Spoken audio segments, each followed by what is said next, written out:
அங்கே சர்க்கியூட் ஹவுஸ்லேருந்து கிளம்ப முடியல, சில நண்பர்கள் வந்துட்டாங்க.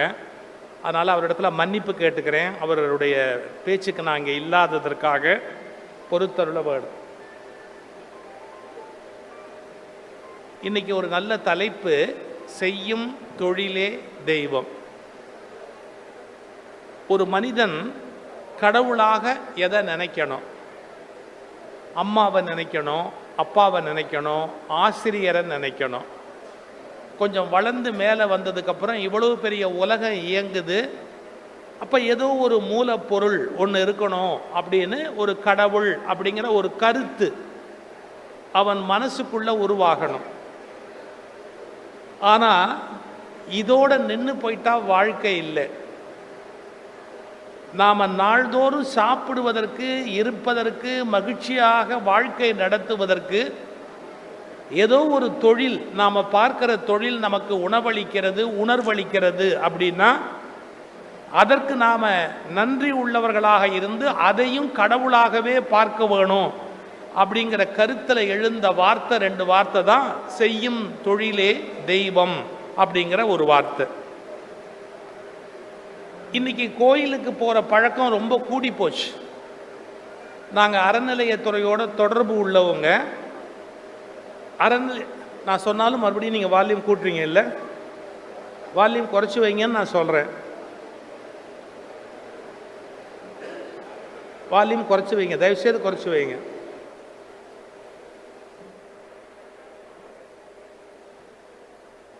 இப்போ அறநிலையத்துறையில் எங்களுக்கு இருக்கிற சிக்கல் என்ன அப்படின்னு கேட்டால், கோயிலுக்கு நிறைய கூட்டம் வராங்க. கூட்டம்னா கூட்டம், கட்டுக்கடங்காத கூட்டம். நான் அதை ஒன்றும் விமர்சனம் பண்ண விரும்பலை. ஆனால் ஆராய்ச்சி பண்ணால் ஒரு உண்மை தெரியும். மக்கள் பாவம் குறைவாக பண்ணிக்கிட்டு இருந்த வரைக்கும் கோயிலுக்கு வர்றது குறைவாக இருந்தது.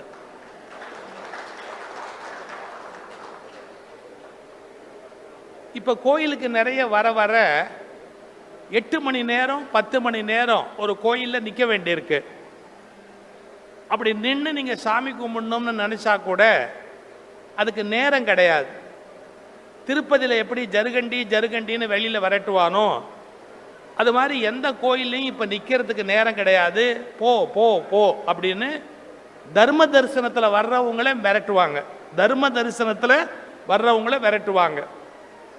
இது தர்ம தரிசனம்னா வேற ஒரு கியூல வர்றாங்களே, அதுக்கு என்ன பேரு? இது தர்ம தரிசனம்னா அதுக்கு என்ன பேரு? அதர்ம தரிசனம்னு பேரு. புரியுதா? அது அதர்ம தரிசனம். காசு கொடுத்துட்டு சாமியை பார்க்க போறது, விஐபி ரேங்க்ல கோயிலுக்குள்ள போறது, பட்டம் பதவி எல்லாத்தோடையும் கோயிலுக்குள்ள போறது அதர்ம தரிசனம். எழுதி வச்சுங்க. இது தர்ம தரிசனம், அது அதர்ம தரிசனம். இருக்கட்டும். இந்த அதர்ம தரிசனத்தில் போறவங்கள நிற்க வச்சு பட்டு கட்டுவாங்க, பரிவட்டம் கட்டுவாங்க, மாலை போடுவாங்க. ஏன்னா அவங்கெல்லாம் ரொம்ப பெரியவங்க அப்படிங்கிறது இல்லை. அவங்களால பூஜை பண்றவங்களுக்கு சில லாபம் இருக்கு. அவங்களுக்கு சில லாபம் இருக்கு. எல்லாமே ஒரு குடுக்கல் வாங்கல் தானே. வாழ்க்கையே ஒரு குடுக்கல் வாங்கல் தானே. நம்ம பொண்ணு கொடுத்த இடம் மட்டும் சம்பந்தி இல்லை. இந்த உலகத்தில் இருக்கிற எல்லாருமே நம்ம சம்பந்தி தான். என்னத்தையோ ஒன்று கொடுக்குறோம், என்னத்தையோ ஒன்று எடுக்கிறோம். அத்தனை பேரும் சம்பந்தி தான். ஆச்சுங்களா? இதுதான் கோயில். 8 மணி நேரம் 10 மணி நேரம் வெயிட் பண்ணால் நாம் சாமியை பார்க்குறோம் அப்படிங்கிற உணர்வு இன்னைக்கு பல பகுதியில் கூடி இருக்கு. 8 மணி நேரம் நம்ம ஆஃபீஸில் போய் வேலை பார்க்குறோமே, அதுவும் ஒரு கோயில் அப்படிங்கிற எண்ணமும், நாம் பார்க்குற வேலை ஒரு வழிபாடு அப்படிங்கிற எண்ணமும் இந்த இந்தியாவில் என்னை கேட்டால் சுதந்திரம் அடைந்த பிறகு வந்திருந்தா, சரியான அந்த எண்ணம் வந்திருந்தா 2000ஆவது ஆண்டில் இந்த நாடு வளர்ச்சி பெற்ற வல்லரசு நாடாக மாறி இருக்கும். சும்மா நம்ம போஸ்ட்போன் பண்ணிக்கிட்டே இருக்கிறோம். 2000, 2020, 2050 இப்படி தள்ளிக்கிட்டே போறோம். ஏன்? வேலை செய்யாம எப்படி சம்பாதிக்கலாம் அப்படிங்கிற மனோநிலையை நம்ம இந்திய மக்கள் மனசுல நிறைய உண்டாக்கிட்டோம். இன்னைக்கு உங்களுக்கு பிடிக்காத பல விஷயம் நான் சொல்ல போறேன். அதுக்காக நீங்க என்ன ஒன்றும் பண்ண முடியாது. இந்த பாருங்களேன், புதன் வியாழன் சரஸ்வதி பூஜை, ஆயுத பூஜை வருது. புதன் வியாழன், வெள்ளிக்கிழமை ஒர்க்கிங் டே, சனி ஞாயிறு லீவு. இந்த நடுவில் ஒரு ஒர்க்கிங் டே வந்தால் ஆஃபீஸ் போகணும்னு நினைக்கிறவங்க எவ்வளோ பேர்? அதையும் லீவு போட்டுட்டா ஒரு 7 நாள் என்ஜாய் பண்ணலான்னு நினைக்கிறவங்க எவ்வளோ பேர்? நல்ல கவனிங்க, அந்த ஒரு நாள் லீவு போட்டால் என்ஜாய் பண்ணலாம்னு நினைக்கிறவன் இருக்கிற வரையில் இந்தியா உருப்படவே முடியாது. ஏன்னா 5 நாள் கண்டினியூஸா ஒரு பேங்கோ ஏதோ ஒன்றும் லீவ் ஆயிட்டா இந்த நாடு நடக்காது அப்படிங்கிற கவலை இருந்தாதான் நாம நாட்டுப்பற்று உள்ளவர்கள் அப்படின்னு அர்த்தம். இன்னொன்னு சொல்லுவேன், யாரு கோவப்பட்டாலும் எனக்கு கவலை இல்லை. அந்த ஒரு நாள் நீ வராட்டியும் இந்த நாடு நல்லா நடக்கும் அப்படின்னு சொன்னா உன்னை ஆபீஸ்ல வச்சிருக்கிறதே தண்டம். ஏன் நான் இல்லாம தான் நல்லா நடக்குது என் நாடு. நான் கேட்கிறேன், ரயில் ஓட்டுற என்ஜின் டிரைவர் இல்லாம அன்னைக்கு ஓடுமா? யோசிச்சு பாருங்க. அன்னைக்கு வேலை செய்ய வேண்டிய ஒரு மனிதன் வேலை செய்யலைன்னா எத்தனை நிறுவனம் நின்று போயிடும். நீ வீட்டில் உட்காந்து டிவி பார்த்தா கூட இந்த கவர்மெண்ட் ஆபீஸோ இல்ல மற்ற டிபார்ட்மெண்ட்டோ இல்ல அந்த நிர்வாகமோ நடக்கும்னு சொன்னா நீ இருந்தா என்ன, செத்தாதான் என்ன? நான் வர வர ரொம்ப கோவப்படுறேன், அது வேற விஷயம். ஏன்னா இந்த நாட்டு மக்களுக்கு நாட்டை பற்றி அக்கறை இல்லை. நான் நல்லா இருக்கணும், நான் நல்லா இருக்கணும், நான் சௌரியமா இருக்கணும், நான் சந்தோஷமா இருக்கணும், எனக்கு வசதி வேணும் தான். ஆனா இத்தனையும் கொடுக்கிற இந்த நாடு எவ்வளவு நல்லா இருக்கணும். அப்ப எதனால இது வந்தது? இப்ப நான் அந்த கேள்வி கேட்கிறேன், இந்த எண்ணம் எதனால வந்தது? 90% இந்தியர்களுக்கு பள்ளிவாசலுக்கு போறது புண்ணியமான விஷயம், ஹஜ் போறது புண்ணியமான விஷயம், ஜெருசலேம் போறது புண்ணியமான விஷயம், கிறிஸ்துமஸுக்கு கோயிலுக்கு போறது பெரிய விஷயம், அது மாதிரி அலகாபாத்தில் போய் கும்பமேளால போறது பெரிய விஷயம். இதெல்லாம் புரிஞ்சுதே ஒழிய தினம் ஆபீஸுக்கு போறது பெரிய விஷயம்ங்கிறது மண்டையிலேயே ஏறல. தினம் ஆபீஸுக்கு போறது நமக்கு மட்டும் இல்லை, இந்த உலகத்துக்கே அவசியமான ஒண்ணு அப்படிங்கிற எண்ணம் இன்னும் மனசுல ஏறவே இல்லை. ஒரு பஸ் டிரைவரால ஆயுத பூஜை அன்னைக்கு லீவ் போட முடியுமா? ஆயுத பூஜை லீவுக்கு எல்லாரும் ஊருக்கு போகணும்னா, ஏன் தீபாவளிக்கு எல்லாரும் ஊருக்கு போகணும்னா போக்குவரத்து கழக டிரைவர் லீவு போடாம நைட் ஷிஃப்ட் சேர்த்து பார்த்தாதான் லட்சம் பேர் அடுத்த ஊருக்கு போக முடியும். இப்ப நான் கேள்வி கேட்கிறேன், ஆயுத பூஜைக்கு வீட்டில் போய் உட்காந்து டிவி பார்த்தவன் இந்தியாவுக்கு தேவையா? நீங்கள்லாம் வீட்டுக்கு போறதுக்கு பஸ் ஓட்டிக்கிட்டு வந்த டிரைவர் இந்த நாட்டுக்கு தேவையா? அவங்க இல்லைன்னா என்ன ஆயிருக்கும்? அந்த 1 லட்சம் பேர் அவன் சொந்த ஊருக்கு போயிருக்க முடியுமா? முடியாது இல்ல. அவன் 4 கிழமை பார்த்தானா? பார்க்கல இல்ல. தீபாவளி அன்னைக்கு பஸ் ஓட்டுறாருல்ல ஒருத்தர், யோசிச்சு பாருங்க. அப்ப நம்ம மனசுல என்ன செட் ஆயிடுச்சு? கோயிலுக்கு போறது தான் தெய்வீகம், அதுதான் சாமி கும்பிடுறது, அவர்கிட்ட நம்ம விசுவாசமா இருக்கணும், கடவுளுக்கு பயப்படணும், நம்ம கடவுள்கிட்ட ஏமாற்றக்கூடாது. கடவுளிடம் எப்படி நீங்கள் ஏமாற்றக்கூடாதோ அப்படி இந்த பாரத தாயிடத்திலும் ஏமாற்றக்கூடாது என்ற எண்ணம் வந்தால் மட்டும்தான் ஒரு நாடு கோயிலாக ஆக முடியும். இதுதான் என்னுடைய விருப்பம், அதுக்கானதான் என்னுடைய போர். சரியா சொல்றதா இருந்தா ஒரு உதாரணம் சொல்ற பாருங்க. நம்ம உழைக்கிற வர்க்கத்தை மதிக்கிற பழக்கம் இருக்கா? யோசிச்சு பாருங்க. இப்ப இல்ல, ஒரு 150 வருஷத்துக்கு முன்னாடி ஒரு சம்பவம் சொல்றேன். கல்கத்தாவில் ஒரு 6-7 பசங்க பள்ளிக்கூடம் முடிச்சு காலேஜ் போற வயசு, இந்த மாதிரி பசங்க தெருவில் நின்று ஒரு 6-7 பேர் பேசிக்கிட்டு இருக்கிறான். ஒரு 150 வருஷத்துக்கு முன்னாடி இந்தியா எப்படி இருந்ததுங்கிறது சிலருக்கு தெரியும். எந்த வீட்லையும் கக்கூசு, இந்த மாதிரி டாய்லெட்லாம் கிடையாது. அருவருப்பா மலம் கிடக்கும். அதை யாராவது அள்ளி கூடையில வச்சு தலையில சுமந்துக்கிட்டு போய் அதை ஒரு இடத்துல போடணும். 150 வருஷத்துக்கு முன்னாடி இந்தியாவில் ஃப்ளஷ் அவுட் டாய்லெட்லாம் கிடையாது. கல்கத்தால கிடையவே கிடையாது. இந்தியாவிலேயே ஸ்லோவா முன்னேறிக்கிட்டு இருக்கிற மாநிலம் கல்கத்தா. இன்னும் நீங்க தகர டப்பா மாதிரி பஸ் பார்க்கணும்னா கல்கத்தால போனீங்கன்னா தகர டப்பா மாதிரியே பஸ் பார்க்கலாம். மெட்ராஸ்ல அப்படி பார்க்க முடியாது, எவ்வளோ மாறி போச்சு. கர்நாடகாவில் அப்படி பார்க்க முடியாது, எவ்வளோ மாறி போச்சு. மகாராஷ்டிராவில் மாறி போச்சு. ஆனால் அந்த கல்கத்தாவில் மட்டும் இன்னும் அது மாதிரி டப்பா பஸ் பார்க்கலாம். ஸ்லோவாக முன்னுக்கு வர்ற ஒரு மாநிலம் அது. இருக்கட்டும், மலத்தை அள்ளணும் இல்லை, அது மாதிரி கூடையில் அள்ளிட்டு ஒரு அம்மா போறா, மலத்தை அள்ளிட்டு தெருவில் போறா, அப்படி நடந்து போறா. மலம் சாம்பலோடு அள்ளுவாங்க, சாம்பலை மேலே போட்டு தான் அள்ளுவாங்க. அது வடிஞ்சு அவ உடம்புல அந்த சாம்பல் அதுமா உடம்புல வடிஞ்சிருக்கு. அப்படியே பார்த்த உடனே எல்லாரும் அப்படியே அருவருப்பா நகர்றான். இந்த விளையாடிக்கிட்டு இருந்த அந்த பசங்கள்ல ஒரே ஒரு பையன் மட்டும் இருங்கடா அப்படின்ட்டு கிட்டக்க போய் அந்த அம்மாவை பார்த்துட்டு டக்குன்னு காலை தொட்டு அப்படி கும்பிட்டுட்டு, அம்மா வணக்கம் அப்படின்னா. அந்த அம்மா ஒன்றும் பொருட்படுத்தலை, யாரோ கும்பிடுறான் அப்படின்ட்டு அலட்சியமா அவ பாட்டுக்கு போனான். அவளை கும்பிட்டுட்டு அவன் திரும்பி வந்தோன்னு இந்த பசங்கள்லாம் கேட்டான், நீ என்ன பைத்தியமா, ஒரு மலம் அள்ளுற பொம்பளைய போய் காலில் தொட்டு கும்பிடுறிய, உனக்கு அறிவு இருக்கா, வெக்கமா இல்லை? அவ யாரு, மலம் அள்ளுறவ, ஏன் கும்பிடுற? அந்த பையன் திருப்பி கேட்டான், நம்ம வீட்டில் குழந்தையா இருந்த போது மலம் போனா நம்ம அம்மா தானே அள்ளி இருக்கா, ஒரு வீட்டு மலத்தை அள்ளுகிறவள் நம்முடைய அம்மான்னா தெருவில் இருக்கிற அத்தனை பேர் மலத்தையும் அள்ளுகிற அவள் இந்த ஊரின் தாய் அல்லவா அப்படின்னு ஒரு கேள்வி கேட்டான். அவள் இந்த கல்கத்தாவின் தாய் இல்லையா, எத்தனை பேர் மலத்தை அள்ளிட்டு போறா, அப்ப அவ எல்லாருக்கும் அம்மா இல்லையா அப்படின்ட்டு ஒரு வார்த்தை சொன்னா. நீங்கள் நினைக்கிறீர்கள் அந்த கல்கத்தா பவதாரிணி என்ற காளி கோயிலுக்குள் இருக்கிறாள் என்று நினைக்கிறீர்கள். நான் நினைக்கிறேன் இந்த மலமள்ளி கொண்டு போகிறாளே இவள்தான் கல்கத்தாவின் அன்னை பவதாரிணி காளி அப்படின்னா. அந்த பையன் யார் தெரியுங்களா, சுவாமி விவேகானந்தர்.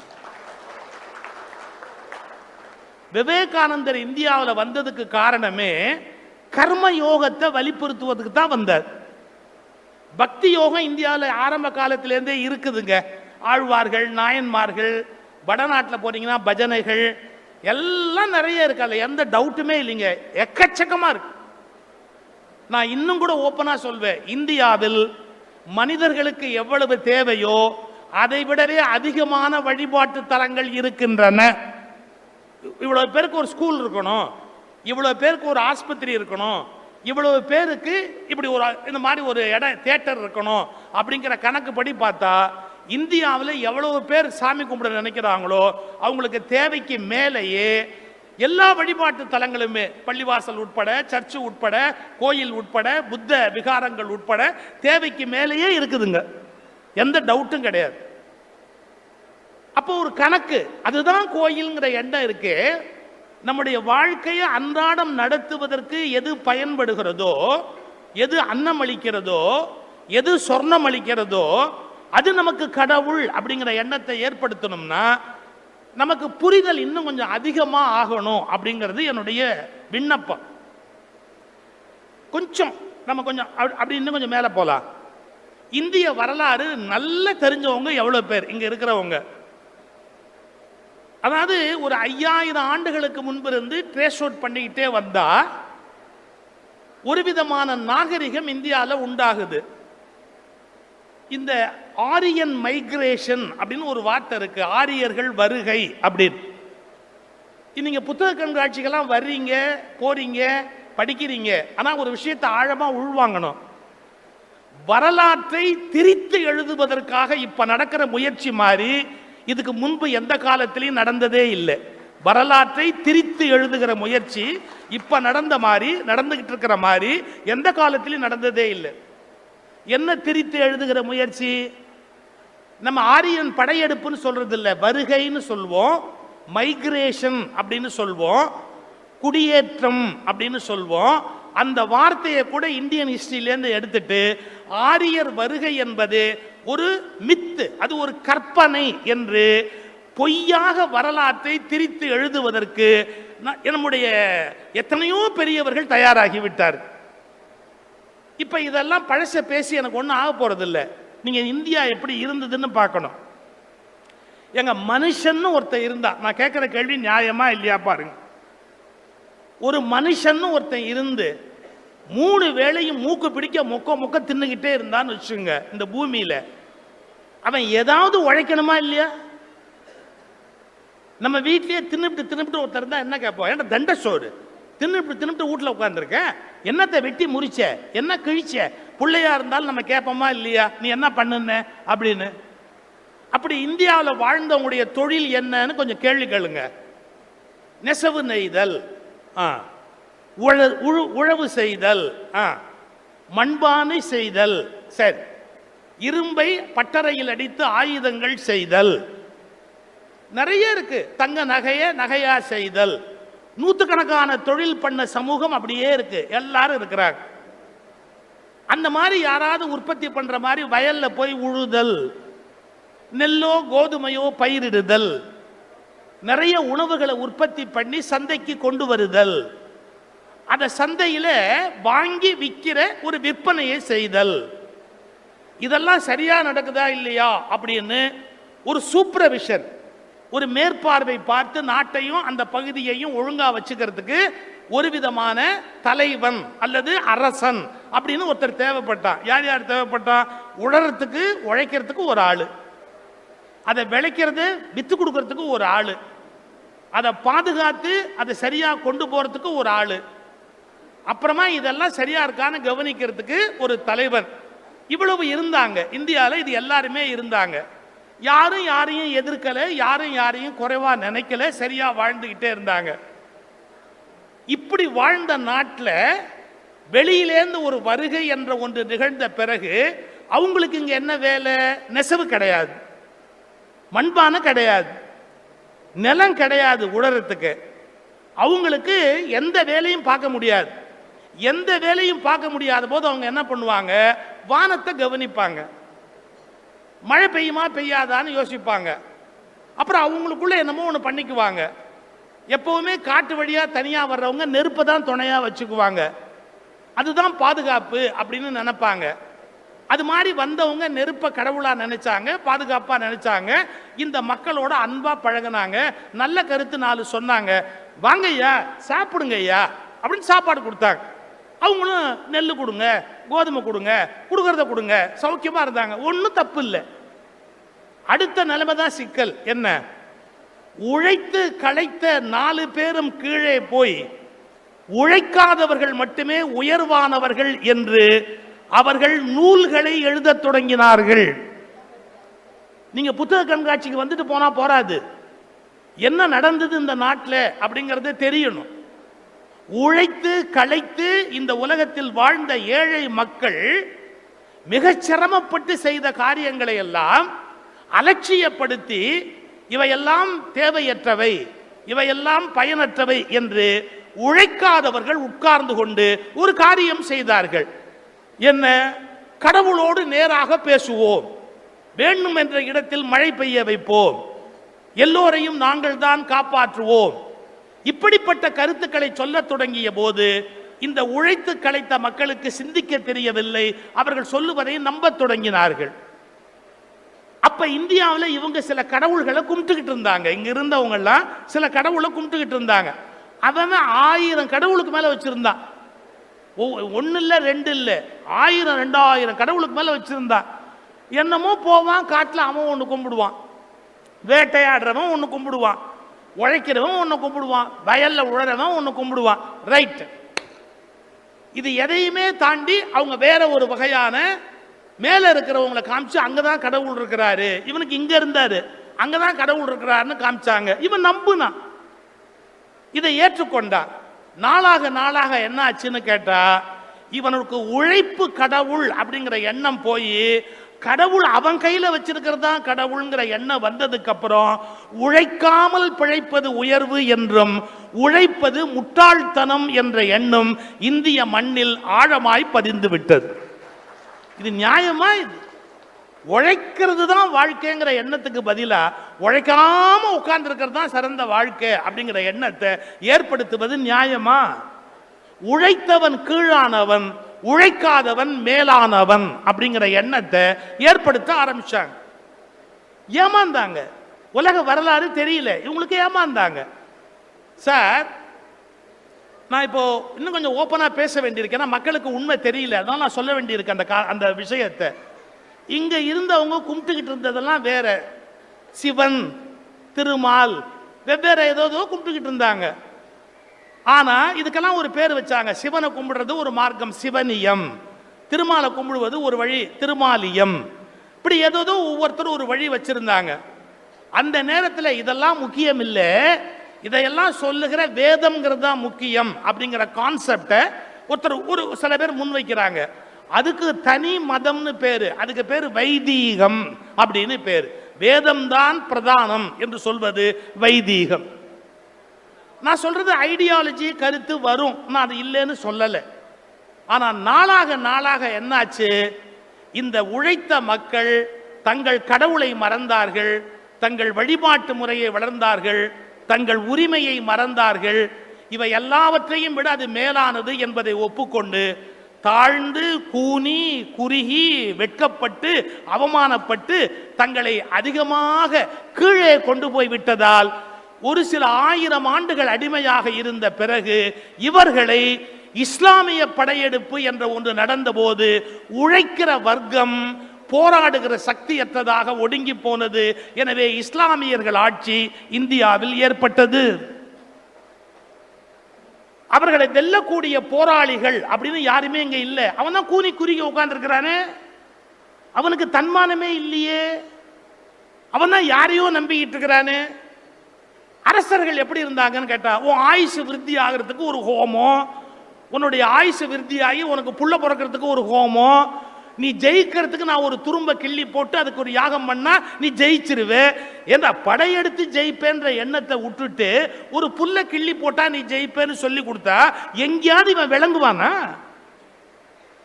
மைண்ட் ஸ்பாயில் ஆயிடுச்சு, டோட்டலா ஸ்பாயில் ஆயிடுச்சு. இதனால இஸ்லாமிய படையெடுப்பு நடந்தது, ஜெயிக்க தெரியல இவனுக்கு. அது மட்டும் இல்லை, அவன் நல்லா ஒன்று கவனிச்சாங்க, வெளியிலேருந்து வந்தவங்க ஏன் மக்கள் பிரிஞ்சு பிரிஞ்சு இருக்கிறாங்க, ஏன் இப்படி இருக்கிறாங்க அப்படின்னு யோசிக்க ஆரம்பிச்சாங்க. ஓ, சில பேரை ஒடுக்கி இவங்க அவமானப்படுத்தி வச்சிருக்கிறாங்க. சார் நீங்க வேணா இந்தியன் ஹிஸ்டரி எடுத்து படிச்சு பாருங்க. பாபருடைய படை நதிக்கரைக்கு அந்த பக்கம் நிக்குது, இந்த பக்கமா நம்முடைய ரஜபுத்திரர்கள் மற்ற இந்திய நாட்டு வீரர்களுடைய படை இருக்குது. முதல் நாள் போர்ல எல்லாரும் ரொம்ப பிரமாதமா இந்திய வீரர்கள் போராடினாங்க. பாபர் உலாவிக்கிட்டே கேட்கிறார், இன்றைய போர்ல நம்ம ஜெயிக்க முடியலையே, ஏன் முடியல, எவ்வளவு வலிமையான படை, நம்ம ஜெயிக்க முடியலையே அப்படி. இல்ல அவங்க மண்ணு காப்பாற்றணுங்கிற எண்ணத்துல இருக்கிறாங்க, நாம எப்படி ஜெயிக்க முடியும் அப்படிங்கிறாங்க. அப்படி உலாவிக்கிட்டே இருந்த பாபர் இப்படி பார்த்தா குத்து குட்டா குட்டு குட்டா குட்டு குட்டா அடுப்பு எரிஞ்சுக்கிட்டே இருந்தது. என்ன அங்க அடுப்பு எரியுது, அங்க என்ன அடுப்பு எரியுது அப்படின்னு கேட்டார். ஏன் ஆத்தங்கரையில ஒரு 400-500 அடுப்பு எரியுது? அவருக்கு விளக்கம் சொன்னாங்க. உங்களுக்கு தெரியாதா என்ன, போர்க்களத்தில் கூட அவங்க ஒன்னா சாப்பிட மாட்டாங்க. ஒரு ஜாதிக்காரன் இன்னொரு ஜாதிக்காரனோட சேர்ந்து சாப்பிட மாட்டான். ஒருத்தன் சமைச்சதை இன்னொருத்தன் சாப்பிட மாட்டான். அவன் தனித்தனியா சமைச்சு அவன் தனித்தனியா சாப்பிடுவான ஒழிய ஒருத்தன் சமைச்சதை போர்க்களத்தில் கூட அவங்க சேர்ந்து சாப்பிட மாட்டாங்க. பாபர் சொன்னார், நாளை நாம் ஜெயித்து விட்டோம் போ, நாளை நாம் ஜெயித்து விட்டோம் போ. ஏன், உணவில் கூட ஒன்றாய் இருக்கிற உணர்வு இல்லாத மக்களை வெல்லுவது வெகு சுலபம். நீங்க இந்தியன் ஹிஸ்டரி எடுத்து படிங்க, ஆர்ஜே மஜும்தார் புத்தகத்தை எடுத்து படிங்க.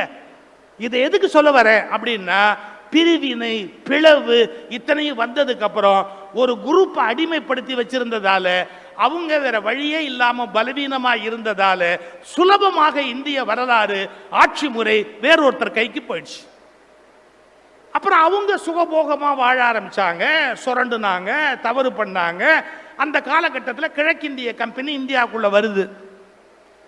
அப்ப பார்த்தா நிறைய ஜாதி போராட்டம், அரசர்களுக்கு போராட்டம், சொத்துரிமை போராட்டம், முகலாய சக்கரவர்த்திகள் நிறைய வரி போட்டு பணத்தை ஆடம்பரமா செலவு பண்றது, விரயமா பண்றது, இந்த வாழ்க்கை முறையை பின்பற்றினாங்க.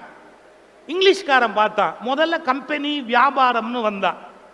அவன் என்ன நினைச்சான், அவன் நாட்டில் தயாரிக்கிறதுல ஒரு 7-8 இங்க வித்துட்டு போலான்னு வந்தான். ஆனா இவன் நாட்டையே விற்கிறதுக்கு ரெடியா இருக்கிறான் அப்படிங்கிறது அவனுக்கு அப்புறம் தான் தெரிஞ்சது. ஓ, மொத்த நாடுமே நம்ம வாங்கிடலாம் போல் இருக்குது அப்படின்னு முடிவு பண்ணி சல்லிசா கிடைக்குது. ஏன்னா பெரியப்ப நாட்டை சித்தப்ப விற்கிறான், சித்தப்ப நாட்டை பெரியப்ப விற்கிறான், அண்ணன் நாட்டை தம்பி விற்கிறான், தம்பி நாட்டை அண்ணன் விற்கிறான், மாமன் ரெண்டையும் சேர்ந்து விற்கிறான். அவன் பார்த்தான், கொண்டாங்கடா கொண்டாங்கடா, எல்லாரையும் பிடிச்சி போட்டு அவன் பீரங்கி வச்சிருந்தான். ஒரே அமுக்கு அமுக்குன்னா அவன் இந்தியா முழுக்க அப்படியே எடுத்துக்கொண்டு போய் மகாராணி கையில் கொடுத்து, எங்களுக்கு பிரிட்டிஷ் கம்பெனி இனிமேல் ஆளாது, பிரிட்டிஷ் அரசு ஆளும் அப்படின்னு கொடுத்தா. கிழக்கிந்திய கம்பெனிக்கு பதிலாக நேராக அந்த அரசாங்கமே ஆளட்டும்னு கொடுத்துட்டான். முடிஞ்சது கதை. இந்தியா அடிமையாயிடுச்சு. இப்ப அடிமையாச்சு. இந்த அடிமையான நாட்டு மக்களுடைய மனோநிலை எப்படி இருந்தது? சுதந்திரம்ங்கிறத பத்தி என்ன இருந்ததா? இல்ல. ஏன் இல்ல? சொந்த வாழ்க்கையில் தன்மானம் இல்லாதவன் பொது வாழ்க்கையில் சுதந்திரத்தை எதிர்பார்க்க முடியாது. எழுதி வச்சுக்கோ. சொந்த வாழ்க்கையில் தன்மானம் இல்லாதவன் பொது வாழ்க்கையில் இந்த உலகத்தில் சுதந்திரத்தை எதிர்பார்க்க முடியாது. சொந்த வாழ்க்கையிலேயே நான் தன்மானமா இருப்பேன், நான் ஏன்டா உனக்கு அடங்கணும், நான் ஏன்டா உனக்கு பணியணும், நீ என்ன பெரிய மனுஷனா, என்னத்துக்கா நான் உன் காலில் போய் விழணும், இந்த கேள்வி எழுந்தா மட்டும்தான் ஒரு நாடு சுதந்திர நாடாக இருக்க முடியும். கையை நம்பி உழைச்சவன், அடுத்தவன் காலை நம்பி பொழைச்சவன். ஏன் சார்? கையை நம்பி உழைச்சவன், அடுத்தவன் காலை நம்பி பொழைச்சவன். இவன் ரெண்டு பேர்ல கையை நம்பி உழைச்சவன் தோத்து போயிட்டான், காலை நம்பி பொழைச்சவன் ஜெயிச்சிட்டான். எவ்வளவு பெரிய வீழ்ச்சி இந்த கலாச்சாரத்துக்கு. அப்ப நமக்கு ரொம்ப துன்பம் வந்துருச்சு. துன்பம் வர வர நம்ம என்ன பண்ணோம்? நல்ல கவனிங்க. சில பேர் குடிக்க ஆரம்பிப்பான். குடிக்க ஆரம்பிச்சதுக்கு அப்புறம் குடி பிடிக்கலேம்பா. அவனு குடி என்ன ரொம்ப தொந்தரவு பண்ணுது, அதனால நான் ஜாஸ்தியா குடிக்கிறேன்பா. ஏன்? அதை மறக்கணும், அதை மறக்கணும், அதனால நான் இன்னும் கொஞ்சம் ஜாஸ்தி போடுவேன், இன்னும் கொஞ்சம் ஜாஸ்தி போடுவேன். பைத்தியம் மாதிரி கூட்டிகிட்டே போவான். அது மாதிரி இவன் உழைப்பதுதான் நமக்கு கடவுள் என்ற எண்ணத்தில் இருந்து எந்த கடவுள் நம்மை காப்பாற்றுவார் என்ற தட்டழிப்புக்கு போய் இதை கும்பிடுவதா அதை கும்பிடுவதா அதை கும்பிடுவதா என்ற எண்ணத்தில் மேலும் மேலும் மேலும் பக்தி யோகத்தில் சிக்கினானே ஒழிய கர்ம யோகத்தில் தன்னை கொண்டு செலுத்தவில்லை. இந்த நெடிய வரலாறு இந்த நாட்டு மக்களுக்கு புரியல. நானும் ஒளிச்சு மறைச்சு என்னமோ பேசிக்கிட்டு தான் இருந்தேன். புரியும் புரியும் புரியும் புரியும்னு புரியல. இன்னும் எவ்வளவு நாள் நாங்கள் இருப்போம்னு தெரியாது. அதுக்குள்ள சொல்ல வேண்டியது சொல்லிட்டு போயாகணும். இந்த நாட்டு மக்கள் கர்மயோகத்திலிருந்து விலகி முற்றிலும் பக்தி யோகத்தில் போய் சிக்கி கொண்டார்கள். எந்த சாமியாவது எங்களை காப்பாத்தாதா அப்படிங்கிற எண்ணத்துக்கு வந்தாங்க. நல்லா புரிஞ்சுக்கணும். 1947 வரையில இவன் கும்பிட்ட எந்த சாமியும் வந்து காப்பாற்ற முடியல. ஒரு காந்தி வர வேண்டி இருந்தது, ஒரு நேரு வர வேண்டி இருந்தது, இன்னும் பல வஉசி வர வேண்டி இருந்தது, சுப்பிரமணிய பாரதி வர வேண்டி இருந்தது, பாலகங்காதர திலகர் வர வேண்டி இருந்தது. நிறைய பேர் வந்ததுக்கு அப்புறம் தான் ஒரு நம்பிக்கை இவனுக்கு வந்தது. ஆனா ஒண்ணு புரிஞ்சுக்கணும், நான் வந்து ஏதோ மதத்துக்கு எதிராகவே கருத்து சொல்றேன், பக்தி யோகத்துக்கு எதிராகவே கருத்து சொல்றேன்னு இல்லை. பக்தியை விட சுகமான விஷயம் உலகத்தில் வேற கிடையாது. மனசுக்கு ஆறுதலான விஷயம் வேற எதுவுமே கிடையாது. நான் அடிக்கடி சொல்றது, நான் காலைல ராத்திரி படுக்க போனா MS பாட்டு போட்டு விட்டுருவேன். 1 மணி நேரம் கேட்பேன். காலைல எழுந்தேன்னா பல பேருடைய பாட்டு கேட்பேன். ரொம்ப இதமா இருக்கும் மியூசிக். அதுல ஒரு டிவோஷன், மனசுக்கு ஒரு நிம்மதி எல்லாம் தேவை. நான் இல்லைன்னு சொல்லலை. ஆனா ஒண்ணு புரிஞ்சுக்கங்க, இவ்வளவும் கேட்டுட்டு நான் வேலை பண்ணாம இருந்தா எனக்கு சோறு கிடைக்காது. வெறும் அந்த மியூசிக் எனக்கு சோறு போடாது. நான் உழைக்கணும், பாடுபடணும், இந்த எண்ணம் எனக்கு வரும். இப்போ அதுக்கு என்ன குணம் வேணும்? அதுதான் நான் இன்னைக்கு ஒரு 2 நிமிஷத்துல உங்களுக்கு நான் புரிய வச்சுட்டா என் பேச்சினுடைய பர்பஸ் இதான்னு தெரிஞ்சு போயிடும். 1, நாம என்ன வேலை பார்க்கிறோமோ அந்த வேலையை கடவுளா நினைக்கணும். நான் பக்தி யோகத்திலேருந்தே உங்களுக்கு உதாரணம் சொல்றேன், புரியுதா? ஏன்னா அப்பதான் நம்மளால புரிஞ்சுக்க முடியும். கிருஷ்ணன் நமக்கு கடவுள். அந்த கிருஷ்ண தேர் ஓட்டுறான். எதுக்காக தேர் ஓட்டுறான்? இன்னைக்கு 1000 ரூபாய் பேட்டா கிடைக்கும்னு ஓட்டினானா? இன்னைய தேதிக்கு நமக்கு சம்பளம் கிடைக்கும் அப்படிங்கிறதுக்காக போய் தேர் ஓட்டினானா? இல்லை. ஒரு நியாயமான யுத்தத்தில் ஒருத்தன் ஜெயிக்கணும் அர்ஜுனன்னு முடிவு பண்ணி அவனுக்காக தேர் ஓட்டுறான். நல்லா யோசிச்சுக்கோங்க. நான் பெரிய கடவுள், நான் எப்படி தேர் ஓட்டுவேன்னு கேட்கல. நான் எவ்வளவு பெரிய ஆளா இருந்தாலும் இப்ப என்ன காரியம் நடந்தா இங்க வேலை நடக்குமோ அந்த காரியத்தை நான் செய்யணும். இந்த உணர்வு எத்தனை பேருக்கு இருக்கு இன்னைக்கு? இது சார், இது ஏன் இப்படி இருக்காங்க? அது என் பியூன் வரட்டும், அவன் வந்து எடுத்து வைக்கட்டும். ஏன் நீ வச்சா என்ன கை வெந்து போயிருமா? அது நான் செய்யக்கூடாது, அது அவங்க தான் செய்யணும். அவங்களுக்குரிய வேலை இது. எவ்வளவு மைண்ட் லாக் ஆயிருக்கு தெரியுங்களா? அது அமெரிக்க படையில வீரர்கள்லாம் உத்தரம் ஒன்று எடுத்து, ஒரு உத்தரம், கனமான உத்தரம், அந்த உத்தரத்தை எடுத்து நிறுத்த ட்ரை பண்றாங்க, முடியலீங்க, ரொம்ப கனமா இருக்கு. எல்லாரும் சிரமப்படுற போது குதிரையில ஒரு வீரன் வந்தான். அவன் பார்த்தான், குதிரையிலேருந்து ஒருத்தவங்க உத்தரவு போடுறான், லெஃப்ட்ல பிடி, ரைட்ல பிடி. இந்த வடிவேலு ஒரு படத்துல இந்த எல்லாரும் பொருள்களை தூக்கிட்டு போகும்போது அவன் இன்ஸ்ட்ரக்ஷன் கொடுத்துக்கிட்டே இருப்பான், அது விட்டுட்டீங்களாடா அப்படிம்பான். அது மாதிரி அவன் இந்த உத்தரத்தை தூக்குறவனுக்கு இன்ஸ்ட்ரக்ஷன் கொடுக்குறான். அமெரிக்க படையில ஒரு வடிவேலு ஆச்சுங்களா. இந்த குதிரையிலேருந்து இருந்தவன் பார்த்தான், அறிவு கெட்டவனே, அவங்க அது கொஞ்சம் இன்னும் ஒரு கை கொடுத்தா சீக்கிரம் தூக்கிடுவாங்கன்னு உனக்கு தெரியல, அதை விட்டுட்டு உத்தரவு போட்டுக்கிட்டு இருக்கிற, அப்படி இப்படி இப்படி இப்படின்னு, முட்டாள் நகரு அப்படின்னு குதிரையிலேருந்து குதிச்சான். அவன் சேர்ந்து அந்த கையை பிடிச்சான், உத்தரத்தை நிமித்திட்டான், ஓரமா வச்சுட்டு இவனை பார்த்து கேட்டான், ஏன் நீங்க பிடிக்க மாட்டீங்களோ அப்படின்னு. அவன் சொன்னான், அதே எப்படி, நான் யார் தெரியுமா, யாரு, சூப்பர்வைசர். சூப்பர்வைசர்னா மேல நான் பார்க்கணும், மேற்பார்வை தான் பார்க்கணும், நான் எப்படி இந்த வேலையில் போய் நான் இன்வால்வ் பண்ணிக்கிறது, நான் சூப்பர்வைசர் அப்படின்னா. இந்த பட்டிமண்டபத்தில் அரசு பரமேஸ்வரனுக்குலாம் நல்லா தெரியும், ஒரு ஜோக் சொல்லுவாங்க.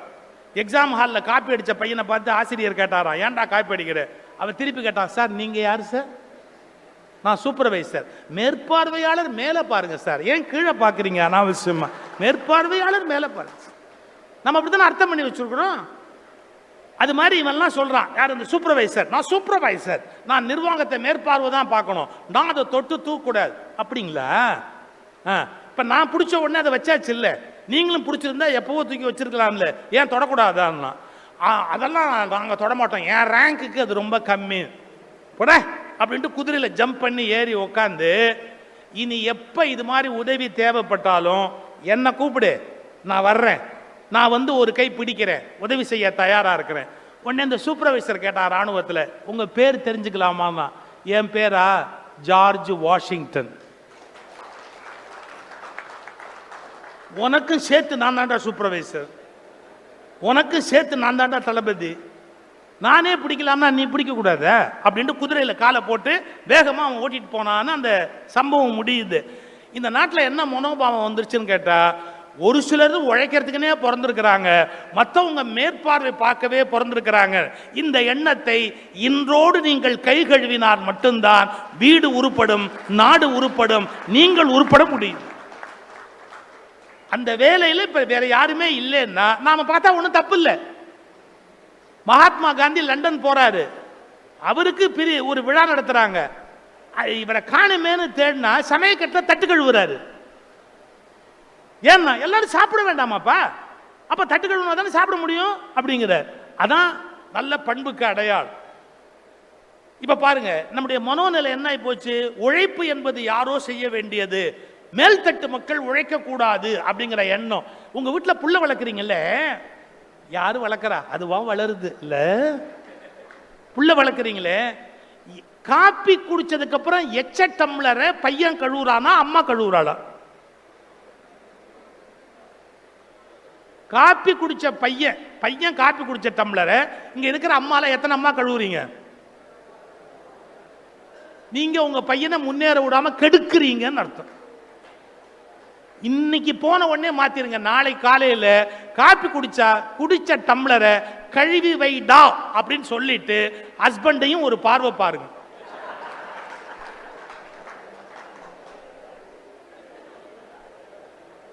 அவருக்கு நேரா கழுவுன்னு சொல்லாதீங்க, நேரா கழுவுன்னு சொல்லாதீங்க, பையனை பார்த்து காப்பி குடிச்ச டம்ளரை கழுவி வைடா அப்படின்னு சொல்லிட்டு அப்படி ஹஸ்பண்ட ஒரு பார்வை பாருங்க. எப்படின்னு கேக்குறீங்களா? இப்போ சுப்ரீம் கோர்ட் ஜட்ஜி நம்ம கவர்னரை பார்த்தாங்க பாத்தீங்களா, அந்த மாதிரி ஒரு 24 hours உங்க பெருமையை காப்பாத்திங்கோ அப்படின்னு நாங்க பாருங்க. 24 hours வேற என்ன சொல்ல முடியும்? ஒரு மரியாதை, போஸ்டுக்கு ஒரு மரியாதை, அது மாதிரிதான் ஹஸ்பண்டுக்கு ஒரு மரியாதை. புரியுதா? இல்லைன்னா நாளைக்கு அவருக்கும் டா விழுங்கிறது தெரியணும், கணவன் அவருக்கும் தெரியணும். இல்ல நான் கடுமையா பேசுறேன்னு நினைக்காதீங்க. ஏன் அவன் குடிச்ச காப்பி டம்ளர் அவன் கழுவுனா என்ன செத்துப்படுவன? செய்யணும். உடல் உழைப்பை வீட்டில் எல்லாரும் பகிர்ந்துக்கணும். அதுல நல்ல வாழ்க்கைக்கு அடையாளம். ஒய்ஃப் சமைக்கும் போது கூட போய் நின்று உதவி மாதிரியா செய்யுங்க, ஏதாவது வேலை செய்யுங்க, யாரும் வேண்டாம்னா. ஏதோ உழைப்பது என்பது யாரோ ஒருத்தருடைய வேலை, உட்கார்ந்து என்ஜாய் பண்றதுதான் நம்ம வேலை நினைப்பு இருக்க. இந்த மேலாதிக்க மனோபாவம் ஒரு மிகப்பெரிய நோய். மேலாதிக்க மனோபாவத்தில் இருந்து சமூகம் வெளியில் வந்தாக வேண்டும். அது ஒரு பக்கம் அப்படியே இருக்கட்டும். நாம உழைக்கிற உழைப்புக்கு நிஜமாவே நம்ம மக்கள் எவ்வளவு பெரிய மரியாதை கொடுத்தாங்க. இந்த நாட்டில் பாருங்க, ஆயுத பூஜைன்னு ஒரு பூஜை வரும். கொத்துக்கரண்டி, அருவாள், ஸ்க்ரூவு, ஸ்பேனரு எல்லாத்தையும் வச்சு பொட்டு வச்சு சாமியாக கும்பிடுவோம். ஏன்? உழைக்கிற கருவி எது சோறு போடுதோ நம்ம கடவுளுக்கு சமம். என்னுடைய புஸ்தகம் செய்யும் தொழிலே தெய்வம்னு என் புஸ்தகமே ஒன்று வந்திருக்குது. நான் தொடர்ந்து ஏதோ ஒரு பத்திரிகையில் எழுதினேன், அப்புறம் அதை புக்காக போட்டோம். அதில் ஒரு சம்பவம் எழுதியிருக்கிறேன். சக்கரவர்த்தி ராஜகோபாலாச்சாரியார் வக்கீலாக இருந்தார், வெரி சக்சஸ்ஃபுல் லாயர் ராஜாஜி. ஒருத்தன் குடிச்சுட்டு பொண்டாட்டி அடிச்சிட்டான், பயங்கரமா குடிச்சுட்டு பொண்டாட்டி அடிச்சிட்டா. அவ துணிச்சலா வந்து வக்கீல்கிட்ட சொல்லிட்டா, கேஸ் போட்டா. ராஜாஜி தான் அந்த மனைவிக்காக அப்பியர் ஆகிறார்.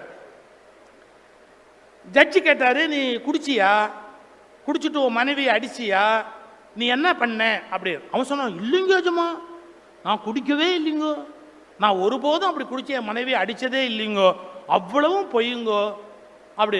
நீ சத்தியம் பண்ணுவியா அப்படின்னு கேட்டார். அவன் உடனே அவனுக்கு தெரிஞ்ச சாமி பேர் ஒரு 7-8 பேர், அவன் கும்பிடுற சாமி, கும்பிடாத சாமி, கேள்விப்பட்ட சாமி, எல்லா சாமி பேரையும் கிடுகிடுன்னு சொல்லிட்டு அத்தனை சாமி சத்தியமாவும் சொல்றாங்க, நான் குடிச்சதும் இல்லை, பொண்டாட்டி அடிச்சதும் இல்லைன்னா. இப்படி அந்த ஜட்ஜி ராஜாஜியை பார்த்துட்டு, வாட் யூ சே, அவன் தான் சத்தியம் பண்றானே, குடிச்சிட்டு அடிச்சது இல்லைன்னு சத்தியம் பண்றானு. ராஜாஜி பயங்கர கில்லாடி. அவர் பை வச்சிருந்தார், ஒரு பை. அந்த பையிலேருந்து அவன் யாருன்னு அவருக்கு தெரியும். அவன் வந்து இந்த கொத்துக்கரண்டி வச்சு, அவரு கொத்துக்கரண்டி வச்சு சிமெண்ட் கலவை போட்டு பூசுறவர். அதை எடுத்து மெதுவாக அவன் முன்னாடி நீட்டினார். இப்போ நீ சொன்ன எல்லா சத்தியத்தையும் இதும் பேர்ல பண்ணு. கொத்துக்கரண்டியை நீட்டினாரு. நீ சொன்னல குடிச்சதும் இல்லை அடிச்சதும் இல்லைன்னு 7-8 சாமி பேர்லாம் வேணாம்.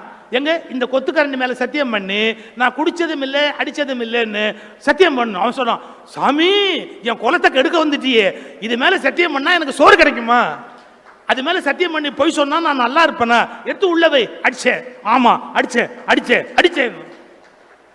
நீங்க புரிஞ்சுக்கணும் இந்த நாட்டு மக்களுடைய மனோபாவத்தில் எப்படி இருந்தது.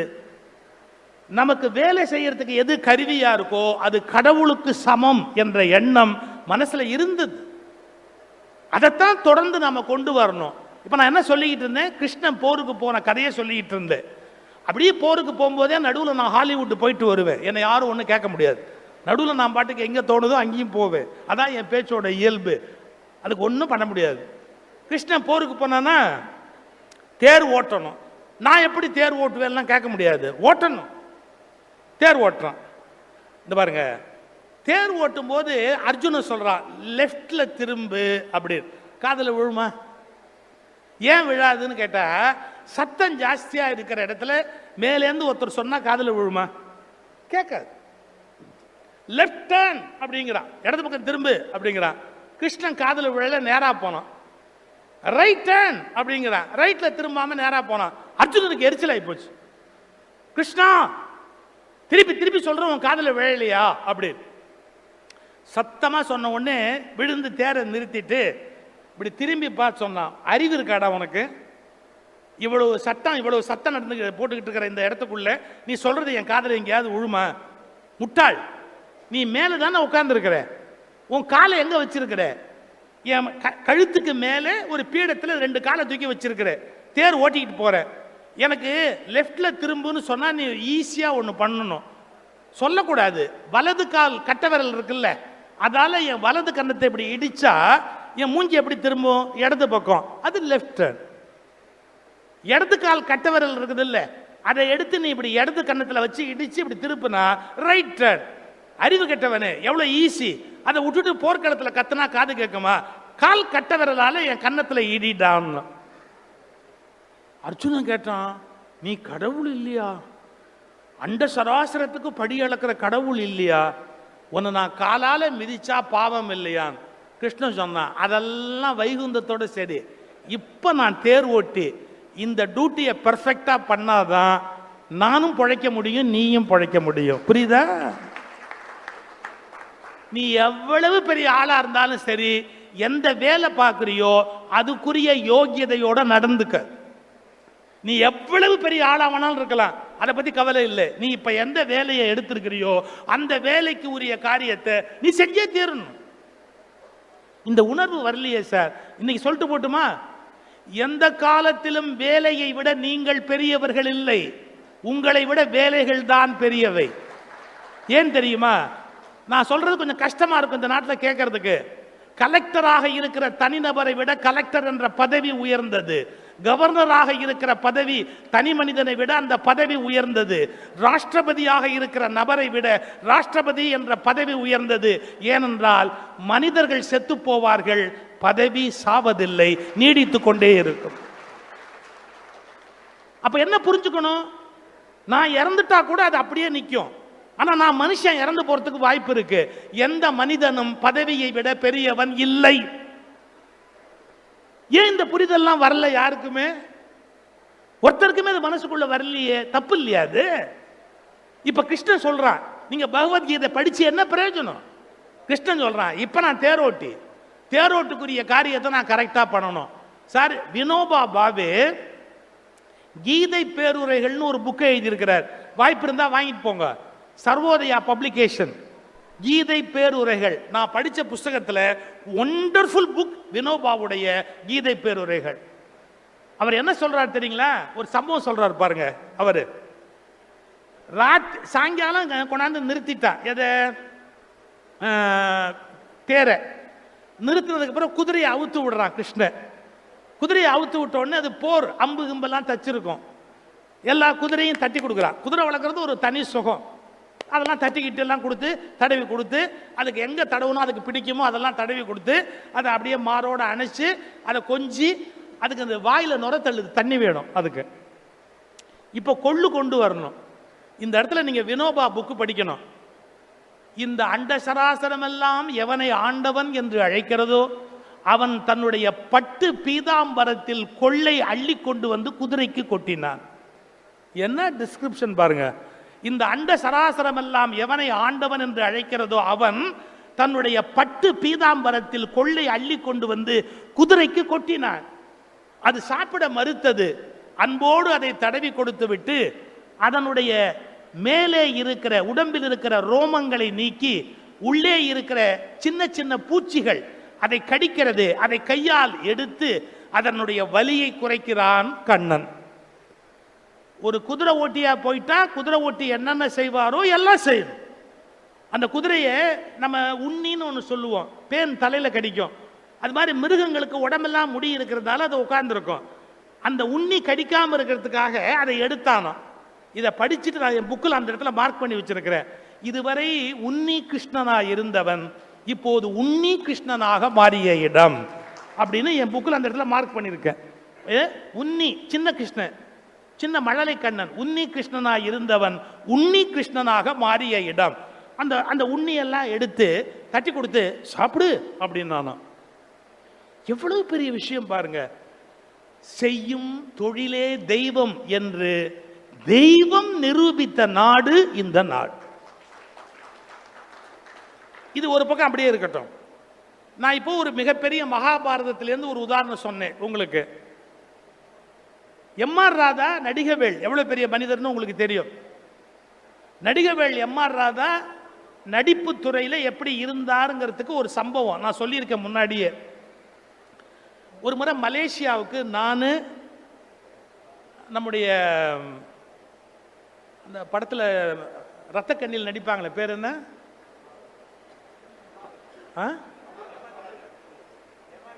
எம்.என். ராஜன். உங்களுக்கு வயசு 60க்கு மேலே.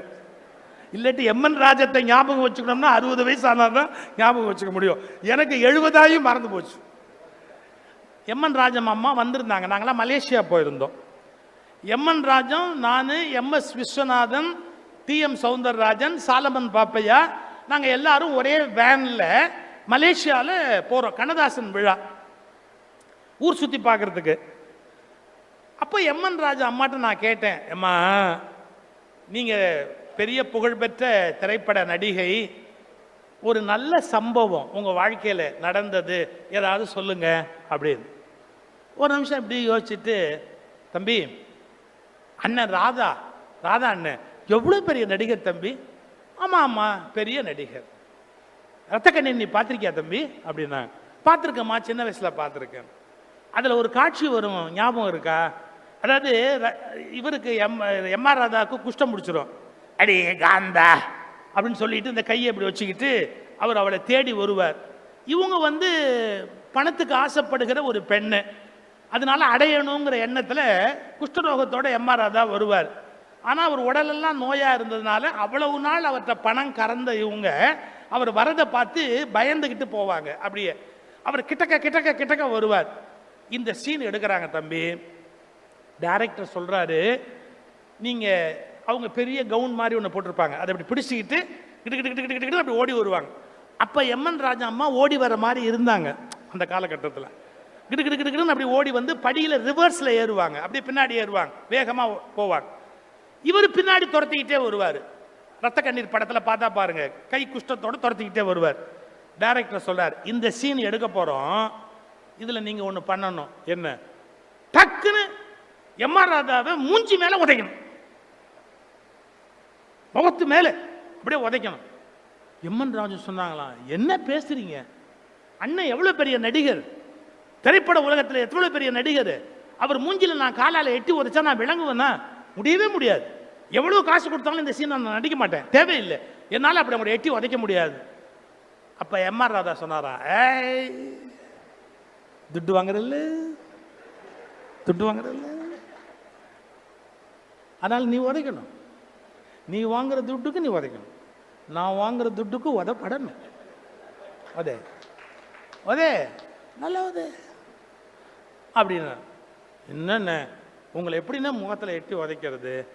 நான் வேணா டைரக்டர்கிட்ட சொன்னாங்களாம், சார் நான் உதைக்கிற மாதிரி காலை நீட்டுறேன், ஷார்ட் எடுத்து கட் பண்ணிவிடுங்க, அண்ணன் திரும்புகிற மாதிரி முகத்தை திருப்பட்டும், அப்போ முகத்தில் கால் பட்ட மாதிரி எல்லாம் நினச்சிக்குவாங்க, ஆனால் கால் படாது, சரியா போயிடும் இல்லையான்னு. அப்போ எம்ஆர் ராதா சொன்னாராம், வானா பார்க்குறவன் ஏமாந்து போடுவான், அவன் கொடுத்த துட்டுக்கு அவன் சந்தோஷப்பட வேணாமா, நீ உதே நான் வாங்கிக்கிறேன், உனக்கு என்ன வந்தது, உதே நல்லா உதே, சரி தெர உதே அப்படி. என்னென்ன நீங்கள் சும்மா இருக்காம அப்படி ஷார்ட். முதல்ல இவங்களுக்கு கூச்சமாக இருக்குது, எப்படி எம்ஆர் ராதா உதைக்கிறது அப்படின்னு. அதனால ஏதோ நர்ஸு பஞ்சை வச்சு ஒத்துற மாதிரி மெதுவாக அப்படின்னாங்களாம். எம்ஆர் ராதா சொன்னாராம், ஷார்ட் நல்லா வரல, இன்னும் கொஞ்சம் ஃபோர்ஸ்ஃபுல்லாக உதை, 1 2 4 7 தடவை அது மாதிரி மாறி மாறி எடுக்கிற போது கடைசியாக எரிச்சல் தாங்காமல் இவங்க உதைச்ச உதையில அவர் உருண்டு போய் கீழே விழுந்த ஒன்று எம்ஆர் ராதா சொன்னாரா, ஷார்ட் ஓகே.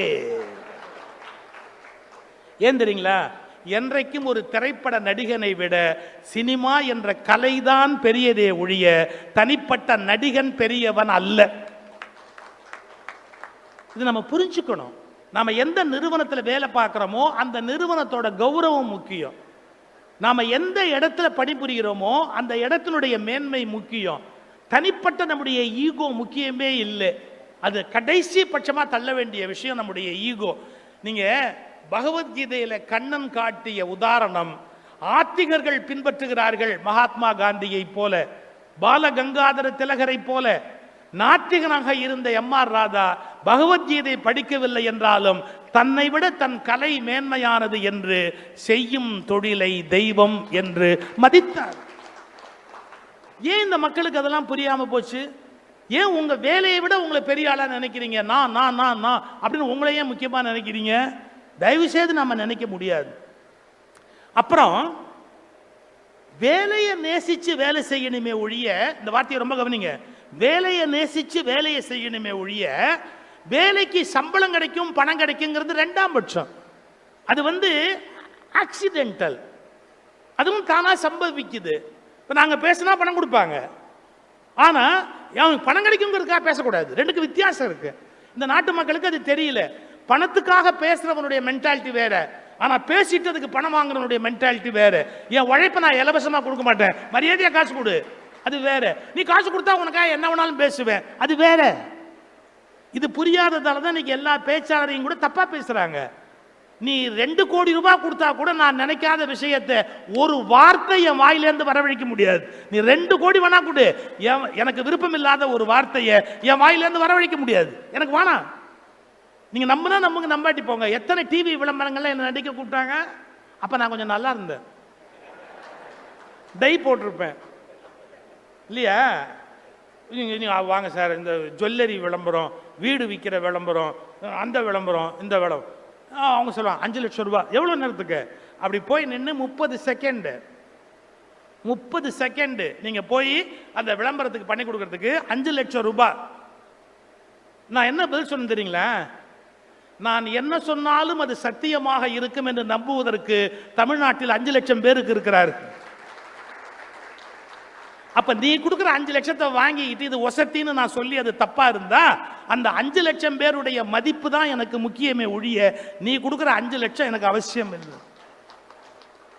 நீங்க மிகையா கூட நினைக்கலாம். என்னுடைய வாழ்க்கையில நான் பணம் 2ஆம் பட்சம் தள்ள சம்பவங்கள் எவ்வளவோ உண்டு. எனக்கு நெருங்கினவங்களுக்கு மட்டும்தான் அது தெரியும். நம்ம உழைப்புக்கு காசு கேட்கறது தப்பு இல்லை, ஆனா காசுக்காக இஷ்டத்துக்கு என்ன வேணாலும் பண்ண முடியாது இல்லையா. இப்போ ஒரு அதாவது மனுஷனை எப்படி வேலை வாங்கலாம்னு சைக்காலஜியில் சொல்றார். 2 விஷயம்தான். நீங்க எந்த மனுஷனை வேலை வாங்குறதா இருந்தாலும் 2 விஷயம்தான். என்ன தெரியுங்களா? Either reward or punishment. ஏய், இந்த வேலையை செஞ்சேன்னா ப்ரமோஷன் தரேன். இந்த வேலையை உனக்கு எக்ஸ்ட்ராவா டைம் நீ வேலை பார்த்தேன்னு ஒரு 500 ரூபாய் வவுச்சர் போட்டு பணம் தரேன். இந்த வேலையை ப்ரமோஷன் தரேன். இது ரிவார்டு. இந்த வேலையை செய்யல மவனை கொன்னுடுவேன், வேலையை விட்டு தூக்கிடுவேன், உனக்கு பனிஷ்மெண்ட் போட்டுருவேன், உன்னை கொண்டு போய் தண்ணியில் அதை காட்டுக்கு மாற்றிடுவேன், நான் என்ன வேணாலும் பண்ணுவேன். 2 தான் சார் மனுஷனை வேலை செய்ய வைக்கிறது. ஒன்று ரிவார்டு, இன்னொன்று பனிஷ்மெண்ட். ஆனால் கர்மயோகம் என்ற இந்திய ஞானம் என்ன சொல்லிச்சு தெரியுமா? இது 2ஐயும் விட வேலையின் மீது உள்ள மரியாதையாலும் ஈர்ப்பாலும் அதில் கிடைக்கிற சந்தோஷத்தாலும் எவன் வேலை செய்கிறானோ அவன்தான் கர்மயோகி. சார், இந்த இன்டர்நேஷனல் தியரியை க்ளோஸ் பண்ணிட்டான் sir. Either reward or punishment தான் வேலை செய்ய வைக்கும் அப்படின்னு சொன்னாங்க. 2மே கிடையாது. எனக்கு ரிவார்டு கொடுக்கலைனாலும் கவலை இல்லை, எனக்கு நீ பனிஷ்மெண்ட் கொடுத்தாலும் எனக்கு கவலை இல்லை. இந்த வேலை நான் செய்யணும்னு நினைச்சா செய்வேன். அந்த வேலை மேலே எனக்கு இருக்கிற ஈடுபாட்டால நான் செய்வேன். அது பெருக்கிற வேலையா இருக்கலாம், சமைக்கிற வேலையா இருக்கலாம். வேலையின் மீது இருக்கிற ஈடுபாடு என்பது தனி இல்லையா? ஒருத்தர் கச்சேரி பண்ணார், மேடையில் கச்சேரி பாட்டு பாடினார். ஒன்றும் கேட்குற மாதிரி இல்லை. கல்கி ஒரு வித்வானை பற்றி அவருடைய பத்திரிகையில் விமர்சனம் எழுதினார். அவர் தோடி பாடினார், தோடி ராகம். அவர் தோடி பாடினார், நன்றாக இருந்தது. ஆனால் அவர் பாடுவதற்கு முன்பு தோடி இன்னும் நன்றாக இருந்தது. தோடி பாடினார், நன்றாக இருந்தது. அவர் பாடுவதற்கு முன்பு தோடி இதைவிட நன்றாக இருந்தது. இதை விட இன்சல்ட் என்ன வேணும்? அது மாதிரி நான் சொன்ன இந்த வித்வானுக்கு ராகம் எல்லாம் ஒன்றும் வரல. அவர் கச்சேரியை ஆரம்பம் செய்தார். இவர் பாட பாட மேலேந்து தியாகராஜர், முத்துசாமி தீட்சிதர், மும்மூர்த்திகள் எல்லாரும் மேலேந்து பார்த்து நம்ம பாட்டை பாடிடுவானோ, இவன் எங்கேயாவது தெரியாம நம்ம பாட்டை பாடிடுவானோ அப்படின்னு அவங்கெல்லாம் மேலேருந்து சாமி கும்பிட்டாங்க. என் பாட்டு பாடக்கூடாது பகவானே, என் பாட்டை பாடக்கூடாது. அப்படி பாடுறார் நம்ம.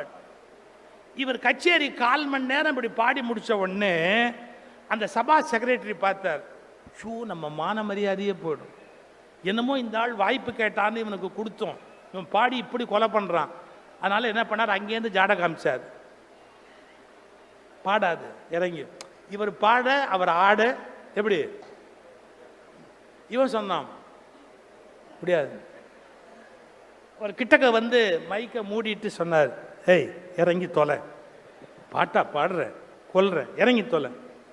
இவன் சொன்னா, கச்சேரிக்கு 5000 சன்மானம் பேசியிருக்கு, இப்போ என்ன பாதியில் நிறுத்தினா 5000 எவன் கொடுப்பான்?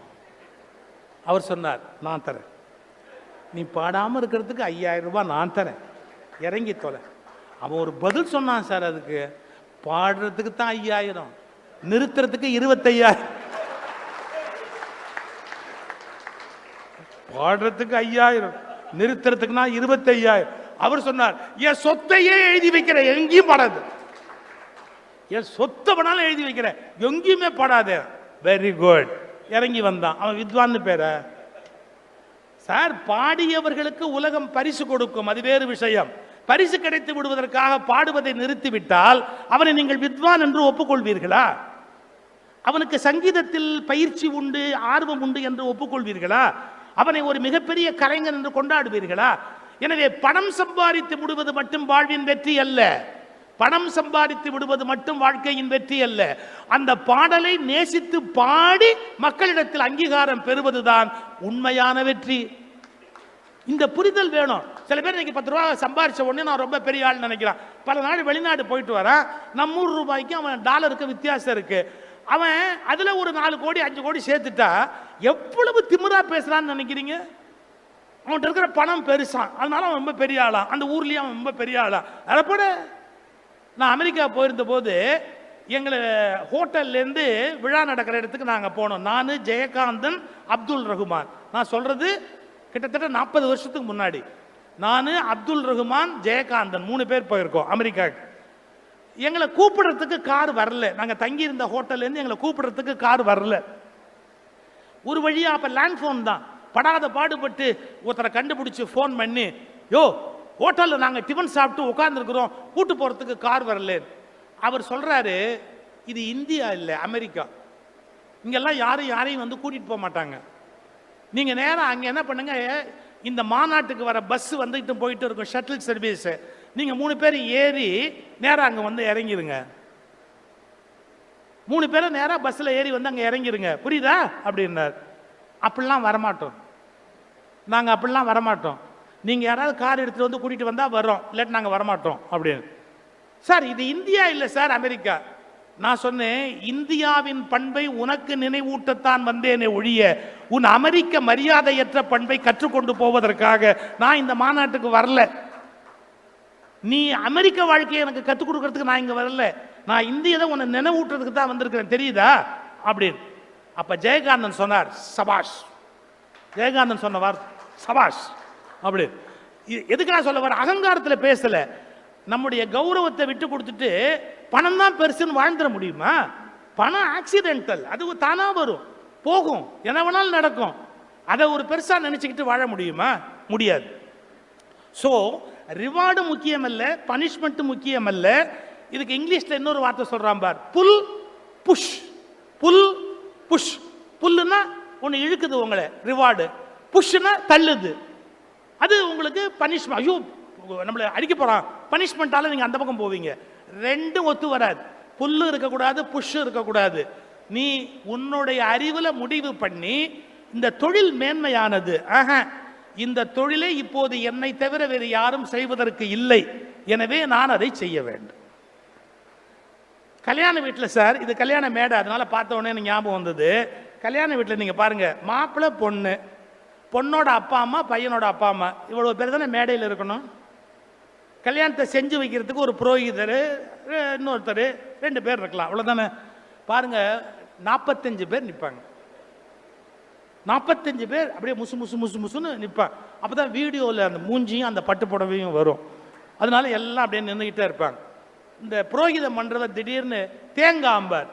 இந்த 35 பேரும் எங்கேயோ கத்துவான், தேங்காய் தேங்காய் தேங்காய் தேங்காய்.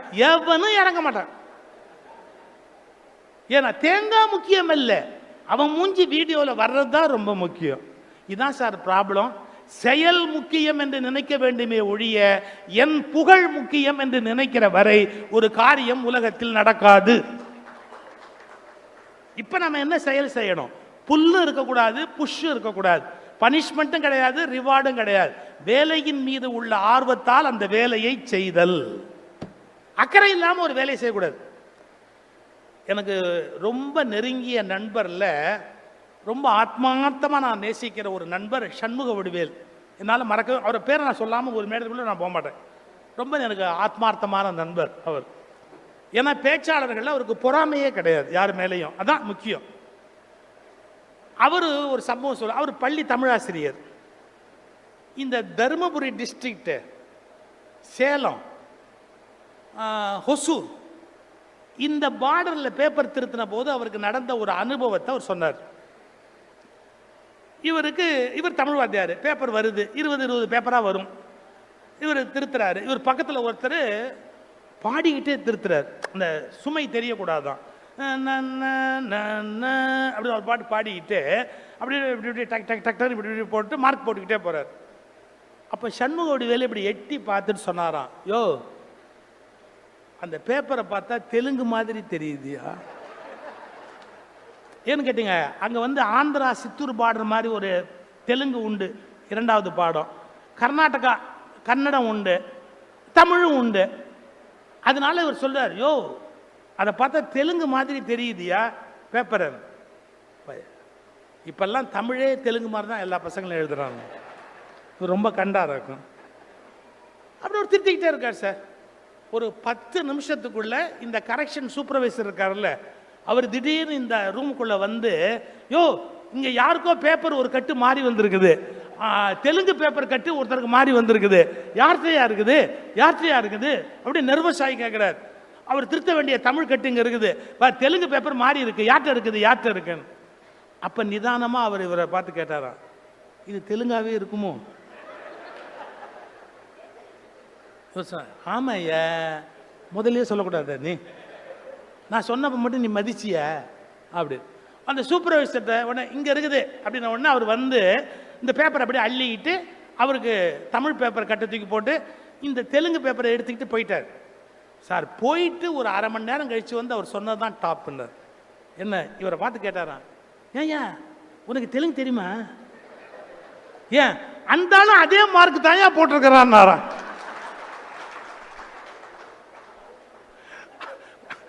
நான் ஆசிரியர்களை குறை சொல்றேன்னு நினைக்காதீங்க. நீங்க திட்டுறதா இருந்தா, கேஸ் போடுறதா இருந்தா சண்முகவடிவேலு மேலதான் போடணுமே ஒழிய என் மேல போடக்கூடாது. ஏன்னா அவர் பள்ளி ஆசிரியர், அவர் தான் பேப்பர் திருத்தினவர், அவர் தான் இதை சொன்னவர். யார் என்ன வழக்கு போடுறதா இருந்தாலும் சண்முகவடிவேலு அட்ரஸ் வேணா கேளுங்க, நான் என் மேல யாரும் கேஸ் போட முடியாது. புரியுதா? சண்முகவடிவேலு சொன்னது. அதாவது அப்படி திருத்துறார். அப்போ ஒரு பையனோட தலையெழுத்து என்ன ஆகும் சார்? கொஞ்சம் யோசிச்சு பாருங்க. அதனால தான் நான் சொல்றேன், ஆனுவல் எக்ஸாம் மார்க் மட்டும் பார்க்கக்கூடாது சார்.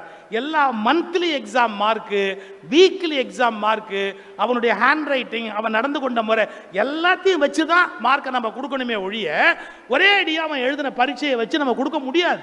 காப்பி அடிச்சிருக்கலாம், அவனுக்கு தெரிஞ்ச கேள்வி மட்டுமே வந்திருக்கலாம். ஸோ அது முக்கியம். எவ்வளவு முயற்சி பண்ணுறாங்க எஜுகேஷன் துறையில், இன்னும் நிறைய நம்ம செய்ய வேண்டியிருக்கு. நான் கேட்குறேன், தமிழ் பேப்பரா தெலுங்கு பேப்பரான்னு கூட தெரியாமல் ஒருத்தர் திருத்த முடியுமா? அப்போ அவர் பார்க்குற வேலையில் அவருக்கு என்ன கவனம் இருக்குது? அவரால் அந்த வேலையை சரியாக பார்க்க முடியல, அதில் கவனத்தை செலுத்த முடியல. தவறு. நாம் பார்க்குற வேலை அவ்வளோ முக்கியம். அம்மா நீங்கள் அடுப்பில் பால் வச்சா கூடமா, ஒரு யாக குண்டத்தில் யாகத்தை வளர்க்கிறவர் எது தெய்வீகமானது என்று கருதி மரியாதையாக நடத்துகிறாரோ அப்படித்தான் நீங்கள் அடுப்பையும் ஒரு யாக குண்டமாக மதித்து தருவது தெய்வீகமானது என்ற உணர்வோடு தான் சமையலே பண்ணணும். இதெல்லாம் ரொம்ப முக்கியம். நமக்கு அது தெரியல. ஏன்னா எல்லாமே தெய்வீகமானது. தெய்வீகமானதுங்கிறது கோயிலுக்குள்ள மட்டுமே இல்லை. உங்களுடைய பேச்சு, எழுத்து, தூக்கம், படுக்கை அறை, புத்தக அறை, அலுவல் அறை, ஏன் உங்கள் கழிவறை உட்பட. என்கிட்ட ஒருத்தர் கேட்டாரு, நீ ஒரு வீட்டை எடை போடுறதா இருந்தா எதை வச்சு எடை போடுவே சிறந்த வீடுன்னு. அவர்கள் வீட்டு கழிவறையின் சுத்தத்தை வைத்துதான் அவர்கள் வீடு எப்படிப்பட்டது என்பதை என்னால் தீர்மானிக்க முடியும். ஒரு வீட்டின் வரவேற்பு அறையை நான் நம்புவதில்லை. ஏன்னா நான் வரப்போறேன்னு நீங்க ஸ்கிரீன் மாத்திருப்பீங்க, சோஃபா மாத்திருப்பீங்க, ஆனா உங்க வீட்டு கழிவறை தான் நீங்க எப்பேற்பட்ட மனிதருங்கிறதுக்கு சரியான ஒரு அளவுகோலா காட்ட முடியும். உன் தூய்மையை நீ எப்படி கவனிக்கிற, நீ எப்படிப்பட்ட வாழ்க்கை வாழற அப்படிங்கிறதுக்கு அடையாளம் அது இல்லையா? நம்ம என்ன தொழில்ங்கிறது முக்கியம் இல்லை, ஆனா அதை எப்படி செய்கிறோம், எவ்வளவு அழகா அதை பேணுகிறோம் அப்படிங்கிறது தான் ரொம்ப ரொம்ப ரொம்ப முக்கியம். இப்ப இன்னும் கொஞ்சம் மேல போலாம், ஒரு பகுதி.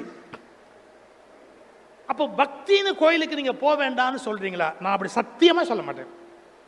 ஒவ்வொருத்தருக்கும் ஒரு மதம் இருக்கு, ஒரு நம்பிக்கை இருக்கு. அதுல உங்களுக்கு போகும்போது கிடைக்கிற திருப்திய, சந்தோஷத்தை வேற எதுலையும் கொடுக்க முடியாது. நீங்க அவங்கவுங்களுக்கு பிடிச்ச ஒரு கோயிலுக்கு அவங்க போயிட்டு வர்றாங்கல்ல, அதுல கொடுக்கிற ஒரு நிறைவு இருக்கு இல்லையா, அதை வந்து உலகத்துல வேற எது மூலமாவும் கொடுக்க முடியாது. அதனால போலாம், அவங்கவுங்க விருப்பம் போட்டும் வரட்டும், யாரும் வேண்டான்னு சொல்லல. நான் ஒருபோதும் நாத்திகம் பேசுறவன் இல்லை, மனசுல வச்சுங்க. ஆனா அதுதான் தெய்வீகமானது. அதை தவிர மற்ற வேலையெல்லாம் பாழ் நினைக்கிறாங்க பாருங்க, அது தப்புன்னு சொல்றேன். அது ஒண்ணுதான் புனிதமானது. எது கோயில் புனிதமானது, இதெல்லாம் புனிதமானது இல்ல. அதுதான் உண்மையான பூஜை, இது பூஜை இல்ல. இல்ல, நீங்க காலையில எந்திரிச்சதுல இருந்து தூங்க போற வரைக்கும் செய்யற எல்லா செயலுமே பூஜை, எல்லா செயலுமே யாகம், எல்லா செயலுமே தவம். இந்த புரிதல் உங்களுக்கு வந்துட்டா வாழ்க்கை மாறி போயிடும். மகரிஷி என்ன சொல்றாரு, நீங்க தவம்னு பண்றது என்னன்னா, இந்த உலகத்துல சரியானபடி வாழுகிற முறையில வாழ்வது பெரிய தவம். திருவள்ளுவர் சொல்றாரு, உங்களை ஒருத்தன் திட்டும் போது உங்களால பொறுமையா இருக்க முடியும் என்றா, நல்ல கவனிங்க, உண்ணாது நோற்பர் பெரியார். ஒரு பெரியவர்கள் என்பவர்கள் உண்ணாமல் விரதம் இருப்பார்கள். அவனை விட பெரியவன் யார் தெரியுமா? பிறர் சொல்லும் இன்னாச்சொல் நோற்பாரின் பின். எவனோ கண்ணா பின்னான்னு பேசுற. இப்பெல்லாம் எந்த வரையறையும் கிடையாது. பேச்சோ யூடியூபோ பார்க்கவே முடியாது. அதாவது கெட்ட வார்த்தைங்கிறதுக்கு அளவே கிடையாது. யார் வேணாலும் கெட்ட வார்த்தை தான், எதை திருப்பினாலும் கெட்ட வார்த்தை தான். என்ன வேணாலும் பேசலாம், யாரை பத்தி வேணாலும் பேசலாம், எவ்வளவு வேணாலும் சொல். ஏன் சார், மகாத்மா காந்தி எத்தனை பெரிய மனிதர் சார். மகாத்மா காந்தி எவ்வளவு இந்த நாட்டுக்காக தன்னை அர்ப்பணிச்ச ஒரு பெரிய மனுஷன். அவரை பத்தி கூட கூச்சு, அவர்கிட்ட குறை இல்லாம இருக்காது. இந்த உலகத்துல குறை இல்லாதவன் யார் இருக்கிறா? அவரை இன்னதுதான் பேசுறதுன்னு இல்லையா? கவலையே இல்லை. இந்த நாடு மாதிரி ஒரு நன்றி கெட்ட மனிதர்கள் வாடுகிற நாட்டை வேற இடத்துல போய் பார்க்க முடியாது. அதாவது காந்தி சுதந்திரத்துக்கு பாடுபட்ட போது அவர் தான் கெடுத்துட்டார் இந்த நாட்டு. ஏன்? அப்ப இருந்த மற்றவங்க சுதந்திரம் வாங்க வேண்டாம் யாராவது கையை பறிச்சானா? எல்லாம் ஒளிஞ்சுக்கிட்டு, அப்ப போய் எல்லாம் ஒளிஞ்சுக்கிட்டு போய் நின்று பேசி வாங்கி கொடுத்த மனுஷனை கேவலமா பேசுறானு. இது மாதிரி ஒரு நன்றி கெட்ட நாடு வேற எங்க போய் பார்க்க முடியும்? காந்தியை இறந்து போன மனிதனை கேவலமா பேசலாமா? இன்னைக்கு சொல்லி கொடுத்துட்டு போற உங்களுக்கு, பதில் சொல்ல முடியாதவர்களை பற்றி விமர்சிக்காதீர்கள். இப்ப காந்தி எழுச்சி வந்து பதில் சொல்ல முடியுமா? நான் ஏன் அப்படி நடந்துகிட்டேன்னு தன்னுடைய தன்னிலை விளக்கம் கொடுக்க முடியுமா? நான் ஏன் அந்த மாதிரி ஒரு காரியத்தை செஞ்சேன்னு அவர் விளக்கம் சொல்ல முடியுமா? இன்னைக்கு தெரிஞ்சுக்கங்க, யாரால் தன்னிலை விளக்கம் கொடுக்க முடியாதோ அவர்களை விமர்சிப்பதை நாம் விட்டுவிட வேண்டும். நமக்கு அந்த உரிமை இல்லை, அவங்களுக்கு வர முடியாது, மறுபடியும் வந்து தன்னிலை விளக்கம் கொடுக்க முடியாது. புரிஞ்சுக்கணும் அதை. அவர் சரி தப்பெல்லாம் அப்புறம், அவர் தன்னிலை விளக்கம் கொடுக்க முடியாதபடி நீ என்ன இருந்துச்சு அவரை போட்டு திட்டிக்கிட்டே இருக்கிறது தவறு. சரி, அது ஒரு பக்கம் அப்படியே இருக்கட்டும். பக்த விஜயம்னு ஒரு நூல் இருக்கு சார். இந்த பக்த விஜயன் நூல்ல பாண்டுரங்கன்னு ஒரு வடிவம், ஒரு வரலாறு இருக்கு. அந்த பாண்டுரங்கர் வரலாற்றில் அவர் எப்படி பாண்டுரங்கரா வந்தார்னு அந்த கதை, அழகான கதை. புண்டரீகன், புண்டரீகன்னா தாமரை போன்ற கண்களை உடையவன்.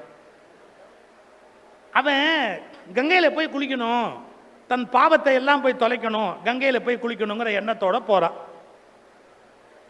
அவன் கங்கைக்கு போகும்போது இது பாருங்களேன், நாளைக்கு காலையில கங்கைக்கு போயிடலாம். அந்த டிஸ்டன்ஸ், அந்த டிஸ்டன்ஸ்ல ராத்திரி தூங்குறதுக்கு அந்த காலத்துல ஹோட்டல்லாம் கிடையாது. ஒரு முனிவருடைய ஆசிரமத்தில் திண்ணை இருந்தது. அதுல தங்கிக்கலாமான்னு கேட்டான். தாராளமா படுத்துக்கங்கப்பா. அவன் சொன்னா, நான் படுத்துட்டு காலையில் ஏஞ்சி கங்கையில போய் குளிச்சுட்டு நான் கிளம்பிடுவேன், படுத்துக்கோ அப்படின்ட்டாங்க. படுத்துட்டான். புது இடம், உனக்கு தூக்கம் வரல, அப்படியே படுத்திருந்தான். ராத்திரி ஒரு 2:30 மணி 3 மணி இருக்கும்.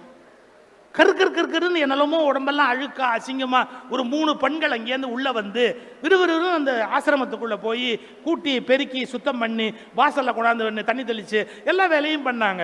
இவனுக்கு சுத்தமா முழிப்பு வந்துருச்சு. இப்படி பார்த்தா அந்த ஆசிரமத்துக்கு செய்ய வேண்டிய பணிகள் எல்லாம் ஒரு 2 மணி நேரம் அவங்க எல்லாம் செஞ்சு முடிச்சுட்டு வெளியே வரும்போது பார்த்தா இவனால் நம்பவே முடியல. ஏன், அவ்வளவு அழகா, அவ்வளவு அப்சர ஸ்திரீகளா, அவ்வளவு பிரமாதமான அழகோட அந்த 3 பெண்களும் வெளியே வராங்க. இவன் அவங்கள மறிச்சு கேட்டான், நீங்க யாருன்னு தெரிஞ்சுக்கலாமா? முதல்ல விகாரமா 3 பெண்கள் உள்ள போனாங்க, இப்ப இப்படி தேவதைகள் மாதிரி 3 பெண்கள் வெளியே வரீங்க, நீங்க யாருன்னு தெரிஞ்சுக்கலாமா? சரி, நீ பார்த்துட்டே சொல்றோம், நான் தான் கங்கைன்னா, நான் தான் யமுனைன்னா, நான் தான் சரஸ்வதி. நீங்க 3 நதிகள் புண்ணிய நதிகளா? ஆமா. இந்த முனிவர் வீட்டுக்கு எதுக்கு வந்தீங்க? அவ சொன்னா பாரு ஒரு பதில். அதான் அவன் பாவத்தை கொண்டாந்து எங்க கிட்ட விட்டுறான். நாங்க கடவுள்கிட்ட போய் கேட்டோம், இதை எப்படி நாங்க போக்குறதுன்னு. ஏதோ இந்த முனிவருக்கு தொண்டு செஞ்சு உங்க பாவத்தை போக்கிக்கங்கன்னு சொன்னாரு. அதனால இவர் வீட்டில் வந்து தொண்டு செஞ்ச உடனே அன்னைய பாவம் அன்னைக்கே போய் நாங்க அழகாகி திருப்பி போயிடுவோம். இதுக்கும் கும்பமேளாவுக்கும் எந்த சம்பந்தமும் இல்லை. அது தனி, இது தனி. அது வேற கம்பார்ட்மெண்ட், இது வேற கம்பார்ட்மெண்ட். கொடுங்க. அப்படியே தகச்சுப்பானோ. அப்போ உள்ள இருக்கிற முனிவர் பேர் என்னன்னா குக்குட முனிவர்னு பேர். சந்தேகம் இருந்தா பக்த விஜய நூல் எடுத்து படிங்க. இன்னைய தேதி வரைக்கும் சார் ஒரு ஆதாரம் இல்லாமல் ஒரு வரி கூட நான் பேசியதாக வரலாறு கிடையாது. நானா ஒரு வார்த்தை கற்பனை பண்ணி பேச மாட்டேன். ஆதாரம் இல்லாம ஒரு வரி இல்லை. பக்த விஜய நூல் எடுத்து பாருங்க. உள்ள இருக்கிறவர் குக்குட முனிவர்னு பேரு. அப்படின்னா அவர் என்ன புண்ணியம் பண்ணி என்ன மந்திரம் ஜெபிச்சு என்ன பண்ணார்? ஒன்னும் பண்ணல. பின்ன என்ன பண்ணார்? அவங்க அப்பா அம்மாவுக்கு அவரு வச்சு காப்பாத்துறது. அவங்க அப்பா அம்மா ஆசீர்வாதம் பண்றாங்க, நல்லா இருப்பே அப்படின்னு. அந்த புண்ணியத்தை பண்ணதுனால அவருக்கு அவ்வளவு பெரிய புண்ணிய பலன். இவன் யோசிச்சான், அவங்க அப்பா அம்மாவை அனாதையா அங்க விட்டுட்டு இவன் கங்கையில போய் குளிச்சு புண்ணியம் தேடலான்ற எண்ணத்தோட வந்தான். நான் எவ்வளோ பெரிய அறிவு கட்டவேன். எங்கள் அப்பா அம்மாவுக்கு வயசான காலத்தில் தனியாக அங்கே தவிக்க விட்டுட்டு நான் முட்டாள்தனமாக இங்கே வந்து நான் புண்ணியம் தேடணும்னு வந்தேனே, எனக்கு கடவுள் புரிய வச்சுட்டாரு அப்படின்னு குடிசையை கும்பிட்டான், குக்குட முனிவரை கும்பிட்டான். நேராக புறப்பட்டு வீட்டுக்கு வந்து அப்பா அம்மாவுக்கு பணிவிடை பண்ணான். அப்பா அம்மா தான் கடவுள், அப்பா அம்மா தான் கடவுள், அப்பா அம்மா தான் கடவுள்னு வாழ ஆரம்பிச்சு. இன்னைக்கு சொல்றேன், உங்கள் தாய் கால் வலிக்க, உங்கள் தந்தை தோல் வலிக்க, நீங்கள் தாய்க்கும் தந்தைக்கும் தர வேண்டிய ஆறுதலை, அரவணைப்பை, அன்பை தராமல் எத்தனை கோயிலுக்கு போய் வந்தாலும் உங்கள் பாவம் தொலையாது, தொலையாது, தொலையவே தொலையாது. உங்கள் தாயையும் தந்தையையும் நோக நோக வைத்துவிட்டு நீங்கள் எத்தனை கோயிலுக்கு போனாலும் உங்களுக்கு வரம் கொடுக்கக்கூடிய கடவுள் உலகத்தில் இல்லை. எழுதி வச்சுங்க. நீ பெத்தவனுக்கு செய்ய வேண்டிய கடமையை செய்யாம நேரா கோயில்ல போய் சாமியை கும்பிட்டு உண்டியல்ல 1 லட்சம் போட்டேன்னு சொன்னா உன்னை கடவுள் ஏற்றுக்கொள்ள தயாராக இல்லை. இந்த இடத்துல தான் நான் பக்தி யோகத்தோட என்னுடைய அந்த விவாதத்தை வைக்கிறேன். நீ செய்ய வேண்டிய கடமையை செய்யாம நான் சாமியை கும்பிட்டு பாவத்திலிருந்து நழுவிக்கிறேங்கிறியே, நடக்காது. நீ யாகங்கள் செய்வதன் மூலமோ தானங்கள் செய்வதன் மூலமோ வேறு எந்த வகையில் முயற்சி செய்வதன் மூலமோ உன் பாவத்தை தொலைக்க முடியாது, முடியாது, முடியவே முடியாது. அப்பா அம்மாவை மகிழ்ச்சியா வச்சிருக்கணும். இவனுக்கு அப்பதான் போச்சு. ஆமா சார், கொஞ்சம் யோசிச்சு பாருங்க. நான் அப்பா அம்மா பையனுக்கு ஒட்டுண்ணி மாதிரி உட்காந்து சாப்பிடுங்கன்னு புத்தி சொல்லல. வயசாகிற வரைக்கும் அவங்க ஆக்டிவா இருப்பாங்க, எல்லா வேலையும் செய்வாங்க. கை கால் விழுந்துட்டதுக்கு அப்புறம், அவங்க சுமையானதுக்கு அப்புறம் அவங்களை யாராவது பார்த்தா தானே உண்டு. பார்க்க வேண்டாமா? அவங்களுக்கு நல்லது செய்ய வேண்டாமா? இதெல்லாம் விட்டுட்டு நான் பஜனைக்கு போறேன், நான் கோயிலுக்கு போறேன், நான் அங்க போறேன், இங்க போறேன், சொற்பொழிவுக்கு போறேன், என்ன பிரயோஜனம்? அது என்ன அறமா இருக்க முடியும்? நான் நுழைஞ்ச உடனே அறம்ங்கிற புத்தகம் தான் அவர் கொடுத்தாரு. அறம்ங்கிறது என்ன பெரிய அறமா இருக்க முடியும்? தாயை தகப்பலை துடிக்க வச்சுட்டு. இதைத்தான் சார் நான் பேசினேன். இன்னைக்கு சாமியார் ஆசிரமத்தில் பிடெக் படித்தவன் எம்டெக் படித்தவனை மொட்டை அடிச்சு சாமியாரை கொண்டு போய் நிறுத்திக்கிட்டு அப்பனும் வேணாம் ஆத்தாளும் வேணாம் அவங்கள நாங்கள் கவனிக்க மாட்டோம்னு சொன்னா அவர்களால் முக்தி அடைய முடியாது என்பதை இந்த நூற்றாண்டில் நான் தெளிவாக அறிவிக்கிறேன். அவர்களை முக்தி அடைய செய்யக்கூடிய சக்தி அந்த குருமார்களுக்கு கிடையாது என்பதையும் நான் பிரகடனப்படுத்துகிறேன். அவர்களே முக்தி அடைய செய்யக்கூடிய சக்தி அந்த குருமார்களுக்கு கிடையாது என்பதையும் நான் பிரகடனப்படுத்துகிறேன். யோசிச்சார். அது மாதிரி பார்த்தா விவேகானந்தர் கிடைப்பாரா?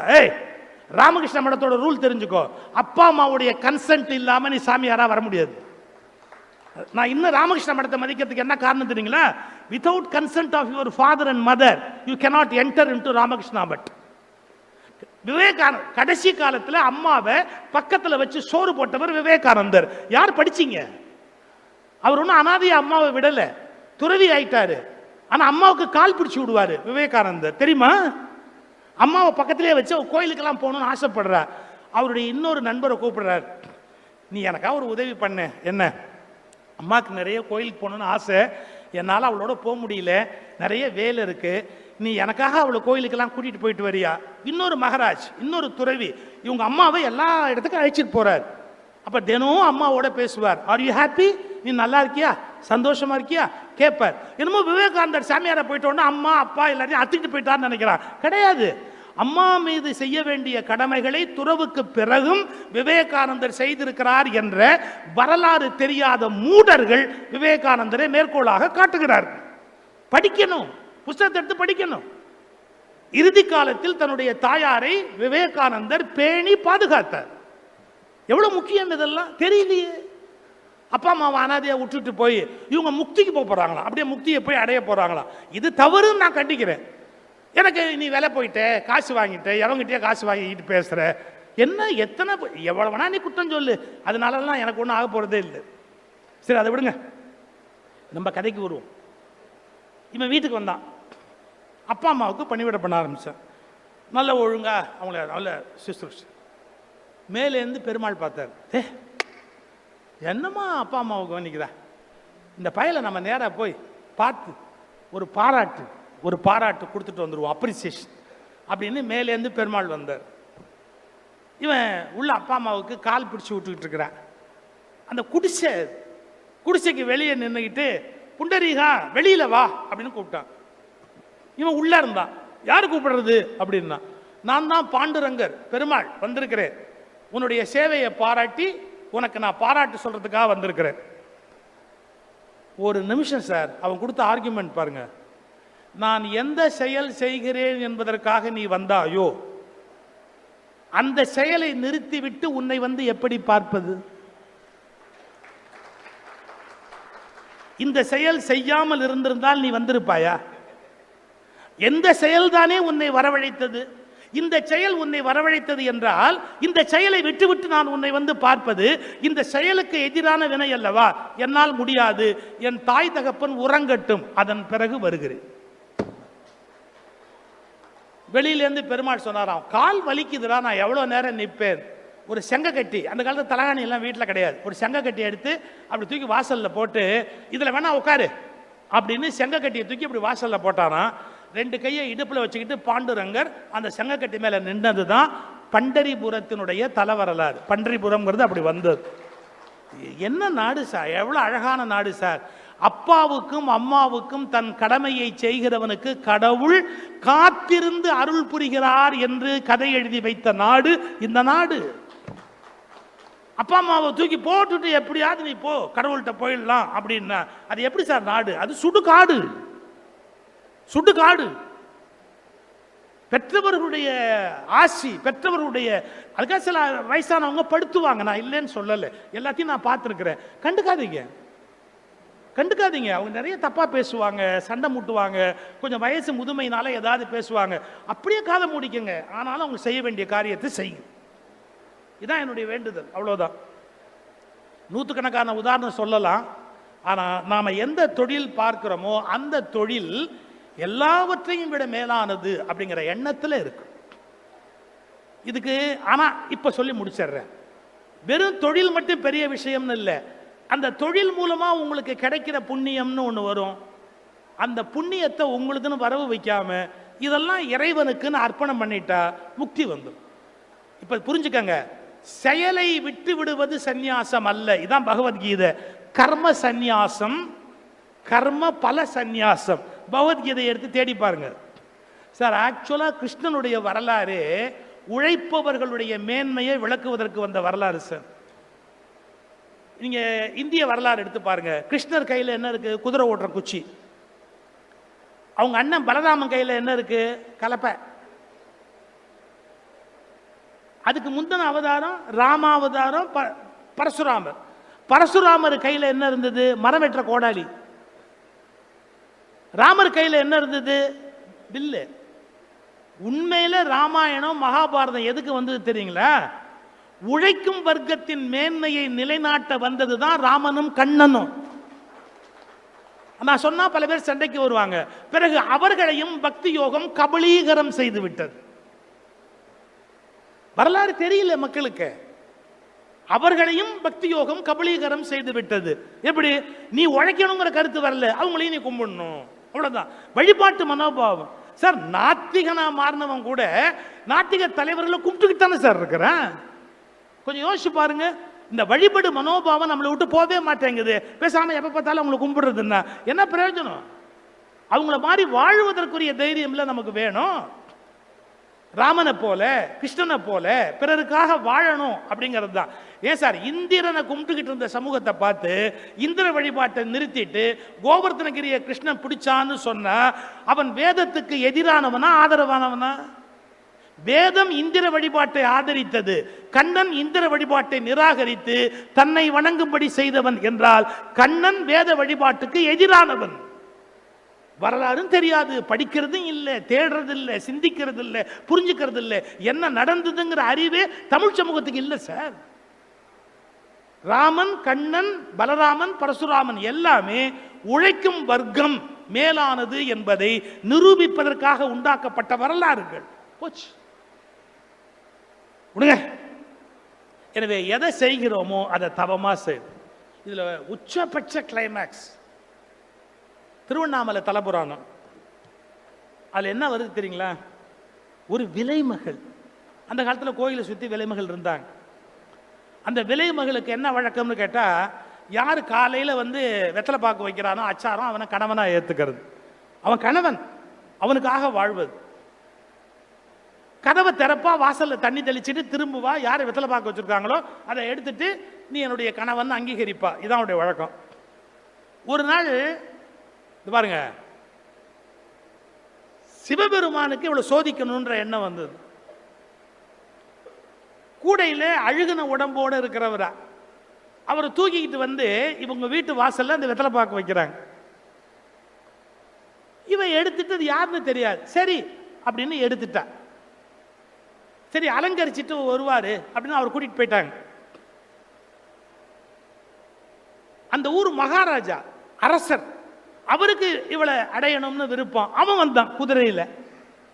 நீ எனக்கு இன்னைக்கு மனைவி யாருன்னா, மன்னிக்கணும் நான் வேற ஒருத்தட்ட நான் இன்னைக்கு முறை வாங்கிட்டேன் வெத்தலை பாக்கு, நான் முடியாது. என்னுடைய தொழிலே இல்லைன்னு சொன்னா கூட அதுக்கு ஒரு தர்மம் இருக்கு, அதுலேருந்து மீற மாட்டேன் அப்படின்னு. நான் இந்த ஊரோட அரசன், உன்னை உண்டு இல்லைன்னு ஆக்கிடுவேனா, நீ என்ன வேணா பண்ணிக்கோ, நான் என்னுடைய எண்ணத்திலேருந்து மாற மாட்டேன், என்னை யாரும் ஒன்றும் பண்ண முடியாது அப்படின்ட்டு உள்ள போயிட்டேன். அந்த அரசன் எரிச்சல்ல போயிட்டான். ராத்திரி கூடையில் திரும்ப கொண்டாந்து இவரை உள்ள விடுறாங்க. ஒரே இம்சை. அந்த கதை ரொம்ப அழகா இருக்கும். ராத்திரி இருமல், வாந்தி, வயசானா என்ன ஆகும், இருமலும் ரோகமும்னு திருப்புகழில் வருது இல்லை? வயசானா தொந்தி சரிய மயிரே வெளிர நிறை தந்த மசைய முதுகே வளைய இதழ் தொங்க ஒரு கை தடிமேல் வர மகளிர் நகையாடி தொண்டு கிழவன் இவன் ஆர் என இருமல் கிண் கிண் எனும் முன் உரையே குழற. பேச்சே வராது, எச்சலா வரும். எச்சலா வரும், பார்க்கிறவனுக்கு எரிச்சலா வரும். ஒரே இம்சை. ஆனா அவன் என்ன சொல்றா, மனசாலும் நான் உன்னை கணவன்னு வரிச்சிட்டேன், எல்லா பணிவிடையும் பண்ணுவேன். அவன் துணியை எடுத்து துவைக்கிறா, வேற துணியை கட்டி விடுறா, அவனுக்கு விசிறா, எல்லா பணிவிட.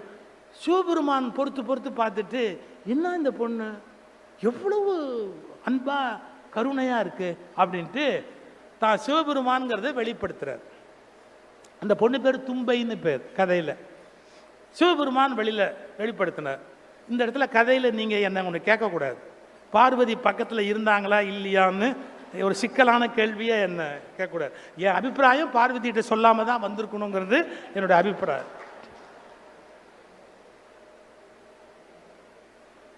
வெளிப்பட்டார். அப்படி திகச்சு போயிட்டார். அவர் சிவபெருமான் சொல்றாரு, அம்மா உன்ன மாதிரி ஒரு பொறுமைக்குரிய பெண்ணை நான் பார்த்ததில்லை, நீ எவ்வளவு உயர்ந்தவள், விலைமகள்னு உன்னை எல்லாம் கேவலப்படுத்தினாங்க, கணவனா வரிச்சதுக்காக நான் செஞ்ச அவ்வளவு அசிங்கத்தையும் நீ பொறுத்துக்கிட்டு என்னை காப்பாத்தினியம்மா, நீ ரொம்ப பெரிய மனுஷி, உனக்கு ஏதாவது வரம் கொடுக்கணும். அவர் சொன்னா, என்ன பேசுறீங்க, நான் கணவன் என்று வரித்த மறுவினாடியிலிருந்து நான் அப்படிதான் ஏத்துக்கணும், இது என் கடமை, கடமைக்கு யாராவது பரிசு கொடுப்பார்களான்னு கேட்டேன். This is my duty. இப்போ என் குழந்தைக்கு உடம்பு சரியில்லைன்னா நான் தான் செய்வேன், என் குழந்தைக்கு உடம்பு செய்யறதுக்கு எனக்கு என்ன விருது கொடுப்பாங்களா? நீங்க பேசுறது எனக்கு புரியல, நான் என் கடமையை செஞ்சேன் அவ்வளவுதான் அப்படின்னு. இல்ல நான் உண்மையிலே உன்னை மெச்சுறேன், உன்னை எல்லாரும் பழிக்கிறாங்க, உன் தொழிலை வச்சு குறைவா சொல்றாங்க, அது வேண்டாமா, உனக்கு நல்ல பேர் உலகத்துல வரணும், நீ என்ன வர வேணா கேளு. உங்களுக்கு தெரியும், ஆன்சைட்டி நர்வஸ்னஸ் வந்துட்டா பை ஸ்லிப் ஏதாவது தப்பா பேசிடுவோம். அவள் என்ன கேட்டுட்டா, அப்போ அப்படி அப்படி அப்படி நீ எனக்கு வரம் கொடுக்குறதா இருந்தால் என் கால் வந்து உன் தலைமையில் இருக்கணும்னா, என் திருவடி உன் தலைமையில். அவன் கேட்க வந்ததுன்னு தெரியுமா?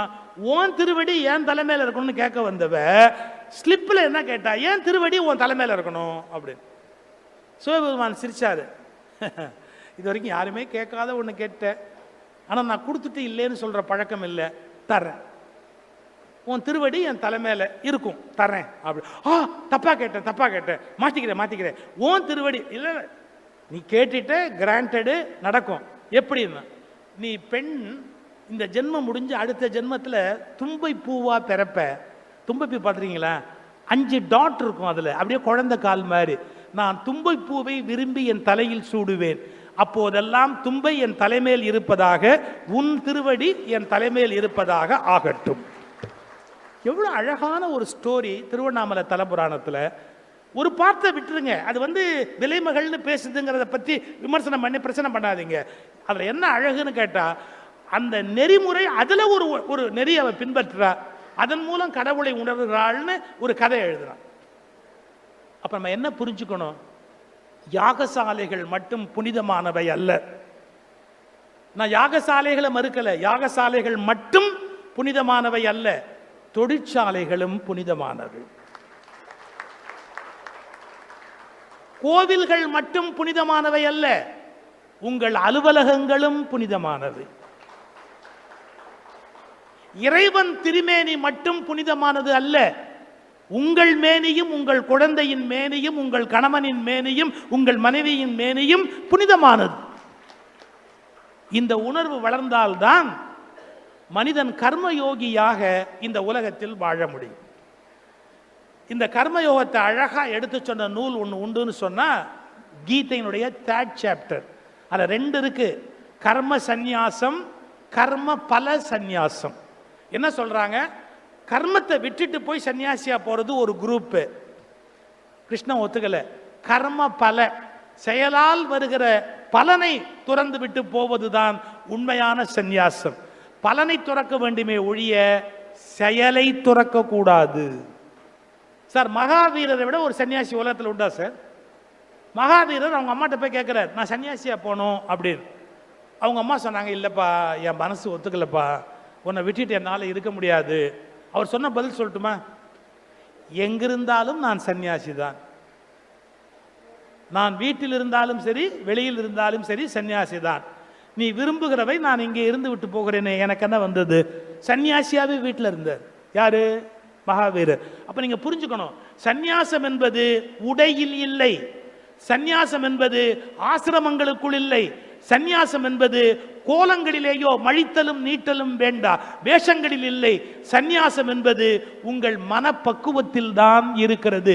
துறவிக்குரிய மனப்பக்குவம் வந்துவிட்டால் உங்கள் வாழ்க்கை தவமாக மாறிவிடுகிறது. தவம்னு தனியா ஒன்று பண்ண வேண்டாம், உங்க வாழ்க்கை தவமாக மாறிவிடுகிறது. இதை விளக்குவதற்கு அடையாளமான ஒரு சின்ன 2 வரி, செய்யும் தொழிலே தெய்வம். அவர் பாடினார் சினிமா, நம் திறமைதான் நமது செல்வம்னார். அது இருக்கட்டும்.